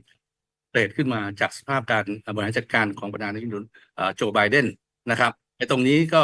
เป็นการโจมตีกลับไปนะครับคราวนี้ต้องดูนะฮะจะเห็นว่าสีหน้าของโจไบเดนเนี่ยตลอด90 นาทีของการดีเบตนะครับสีหน้าไม่ดีนะครับลักษณะนั้นแล้วก็บางช่วงเวลาจะหยุดพูดยาวไปหน่อยนะครับหยุดพูดไม่โปรฮะในการตอบโต้นะครับจนกระทั่งตัวพิธีกรต้องบอกว่าจะมีเวลาอีกกี่นาทีกี่วินาทีอะไรเงี้ยนะครับอันนี้จังหวะจากโทนของการพูดเนี่ยก็จะค่อนข้างไม่ต่อเนื่องเท่าที่ควรและหลายประเด็นก็จะมีการไม่ตอบคำถามโดยตรงวกไปเรื่องอื่นนะครับภาพโดยรวมถ้าหากว่าจะให้คะแนนแล้วนี่ผมคิดว่าเดี๋ยวโพลคะแนนคงออกมาแล้วนะฮะว่าใครคือผู้ชนะในการดีเบตหรือให้เหตุผลนะฮะตอบคำถามได้ดีกว่าเนี่ยน่าจะเป็นทางฝ่าย อดีตประธานาธิบดีโดนัลด์ทรัมป์เนี่ยที่สามารถทำคะแนนต่อสายตาคนดูได้อย่างดีนะครับนี่การประเมินจากการฟังตลอด90 นาทีที่ผ่านมาครับถ้าย้อนกลับไปในเรื่องของสงครามรัสเซียยูเครนกับสงครามอิสราเอลฮามาสเนี่ยในความคิดเห็นของท่านทูตคิดว่าถ้าทรัมป์ชนะการเลือกตั้งขึ้นมาได้จริงๆจะสามารถยุติสงครามทั้ง2 สงครามได้ตามที่เขาพูดไหมครับสงครามรัสเซียยูเครนก่อนนะครับค่อนข้างเป็นไปได้สูงเพราะว่าความสัมพันธ์ส่วนตัวของทรัมป์และก็ทีมงานของพรรครีพับลิกันเนี่ยค่อนข้างมีกับทางผู้นำรัสเซียของปูตินนะฮะอันนี้เขาก็จะ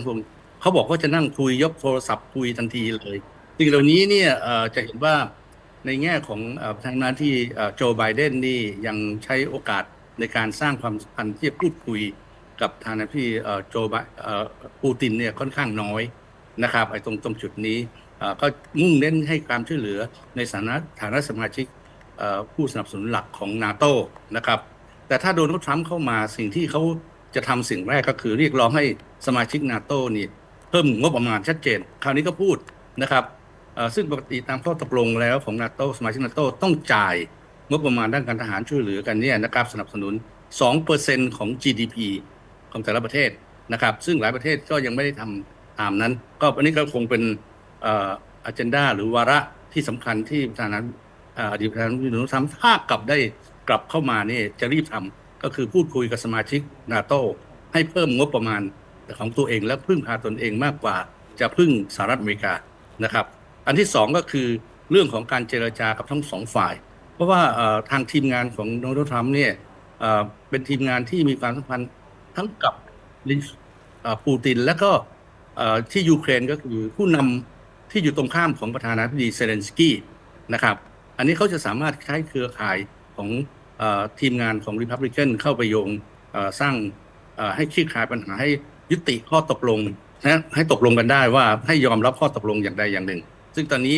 ข้อตกลงนั้นยังไม่เกิดขึ้นว่าโดนัลด์ทรัมป์จะเสนอข้อตกลงอะไรยังไงเขาบอกเพียงแต่เพราะว่าเขาจะพูดคุยใช้เวลาในการคุยกับผู้นำทั้ง2ฝ่ายอย่างเต็มที่เพื่อแก้ไขปัญหานะครับทีนี้กลับมาดูปัญหาอิสราเอลตะวันออกกลางเนี่ยทั้งเดโมแครตและรีพับลิกันสนับสนุนอิสราเอลอยู่แล้วนะครับแต่สิ่งที่โจไบเดนคาดไม่ถึงก็คือที่เขาก็พูดข่าวนี้นะฮะว่ากลายเป็นว่าการปราบปรามของฮามาสเนี่ยแลกกับการสูญเสียอย่างหลวงของประชากรพลเรือนนะครับผู้หญิงเด็กคนชราเนี่ยของชาวปาเลสไตน์ขึ้นมานะครับตรงจุดนี้เนี่ยเนื่องจากว่าคำถามไม่ได้ยิงได้ออกมาจากชัดเจนรัสเซียยูเครนเนี่ยนะครับทางโดนัลด์ทรัมป์เนี่ยไม่ได้ตอบในรายละเอียดนะครับในการดำเนินนโยบายต่างประเทศในส่วนนี้ว่าเขาจะทำอย่างไรเพื่อให้ทุกอย่างกลับมายุติได้นะครับแต่สิ่งหนึ่งที่เราเห็นก็คือพันธมิตรของสหรัฐอเมริกาในตะวันออกกลางอื่นๆเนี่ยนะครับโดยเฉพาะซาอุดิอาระเบียเนี่ยซึ่งทรัมป์นะครับก็ค่อนข้างมีความสัมพันธ์ที่ดีกับทางผู้นำของซาอุดิอาระเบียก็คงจะร่วมกันหารือกันอย่างใกล้ชิดมากขึ้นนะครับว่าจะทำอย่างไรที่ปัญหาฮามาสและก็อิสราเอลเนี่ยจะตกลงและยุติได้นะครับว่าออกมาในลักษณะที่ว่าลดความเสียหายของพลเรือนนะครับของประชากรโดยเฉพาะชาวปาเลสไตน์อันนี้ก็เป็นความหวังของโลกทั้งโลกและขณะเดียวกันนะครับรายละเอียดเนี่ยเป็นสิ่งที่ต้องเวิร์กนะครับเพราะว่าทางปาเลสไตน์เขาไม่รับข้อเสนอนะครับที่โจไบเดนเสนอนะครับออกมาทั้งที่อิสราเอลก็ยอมรับเพราะว่ามองแล้วว่าในท้ายสุดอิสราเอลก็ยังจะมีนโยบายแน่วแน่ที่จะกำจัดฮามาสออกไปไม่ให้เหลือนะครับอันนี้ก็เป็นสิ่งที่ทำให้เป็นสาเหตุหลักอันหนึ่งของข้อตกลงของโจไบเดนอันนี้เกี่ยวกับสงครามอิสราเอลฮามาสเนี่ยไม่สามารถหาข้อยุติลงได้นะครับเพราะฉะนั้นประเด็นก็สำคัญก็อยู่2เรื่องหลักๆเหล่านี้ในการดำเนินนโยบายต่างประเทศซึ่งจะส่งผลต่อคะแนนเสียงของผู้ที่จะลงคะแนนเสียงเลือกตั้งประธานาธิบดีสหรัฐโดยเฉพาะคนหนุ่มสาวนะครับซึ่งต่อต้านสงครามในตะวันออกกลางหนุ่มสาวในมหาวิทยาลัยต่างๆนะครับจะเห็นว่าเดินขบวนประท้วงตลอดระยะเวลาคะแนนของคนหนุ่มสาวที่เคยสนับสนุนโจไบเดนในการชิงตำแหน่งคราวที่แล้วเนี่ยเริ่มลดน้อยถอยลงไปนะครับเพราะฉะนั้นเราจะเห็นว่าสัดส่วนขนาดนี้นะครับโดยเฉพาะในสวิงสเตทเนี่ยกลับมาอยู่ข้างของอดีตประธานาธิบดีโดนัลด์ทรัมป์แล้วนะครับตรงจุดนี้นะทิศทางมันกำลังไปทางด้านนี้และผลจากการ ดีเบตนะครับการวิสัยทัศน์ครั้งนี้เนี่ยเราก็จะเห็นว่าภาพโพลเนี่ยผมคิดว่าน่าจะอยู่ทางข้างของอดีตประธานาธิบดีโดนัลด์ทรัมป์เป็นสำคัญนะครับซึ่งในการดีเบตครั้งต่อไปวันที่10 กันยายนก็คงจะฝ่ายของโจไบเดนคงต้องวางยุทธศาสตร์ใหม่เพื่อแก้ไขปัญหานี้นะครับท่านทูตครับเมื่อช่วงต้นของของรายการผมได้ถามท่านทูตถึงผู้สมัครตัวเลือกที่ 3 ด้วยนะครับพอจบการประชันวิสัยทัศน์แล้วท่านทูตมองว่าโอกาสที่คนอาจจะเปลี่ยนใจละไม่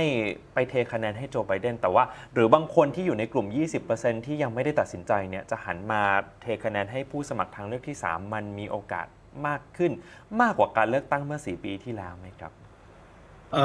คะแนนคงได้เพิ่มมากขึ้นสำหรับพรรคเดโมแครตสมาชิกพรรคเดโมแครตนะครับที่จะไปหนุนทางโรเบิร์ตเคนเนดีจูเนียร์แต่คิดว่าคะแนนเหล่านั้นจะไม่ significant หมายถึงว่าเป็นจำนวนสำคัญที่จะทำให้คะแนนเสียงของทั้งสองโจไบเดนกับโดนัลด์ทรัมป์เนี่ยนะครับถึงกับขั้นในแง่ของการเปลี่ยนแปลงอย่างมากเพราะจำนวนผู้มีสิทธิ์เลือกตั้งเนี่ยจะมีจำนวนมากแต่คาดกันว่าโรเบิร์ตเคนเนดีจูเนียร์เนี่ยน่าจะได้อยู่ราวๆประมาณ10 ล้านเสียงนั่นเองนะครับเพราะนั้นไม่กระทบเท่าที่ควรครับในส่วนก็ถือว่าคะแนนไม่น่าจะส่งผลกระทบเท่าที่ควรนะครับท่านทูตบอกว่าเดี๋ยวต้องรอการให้คะแนน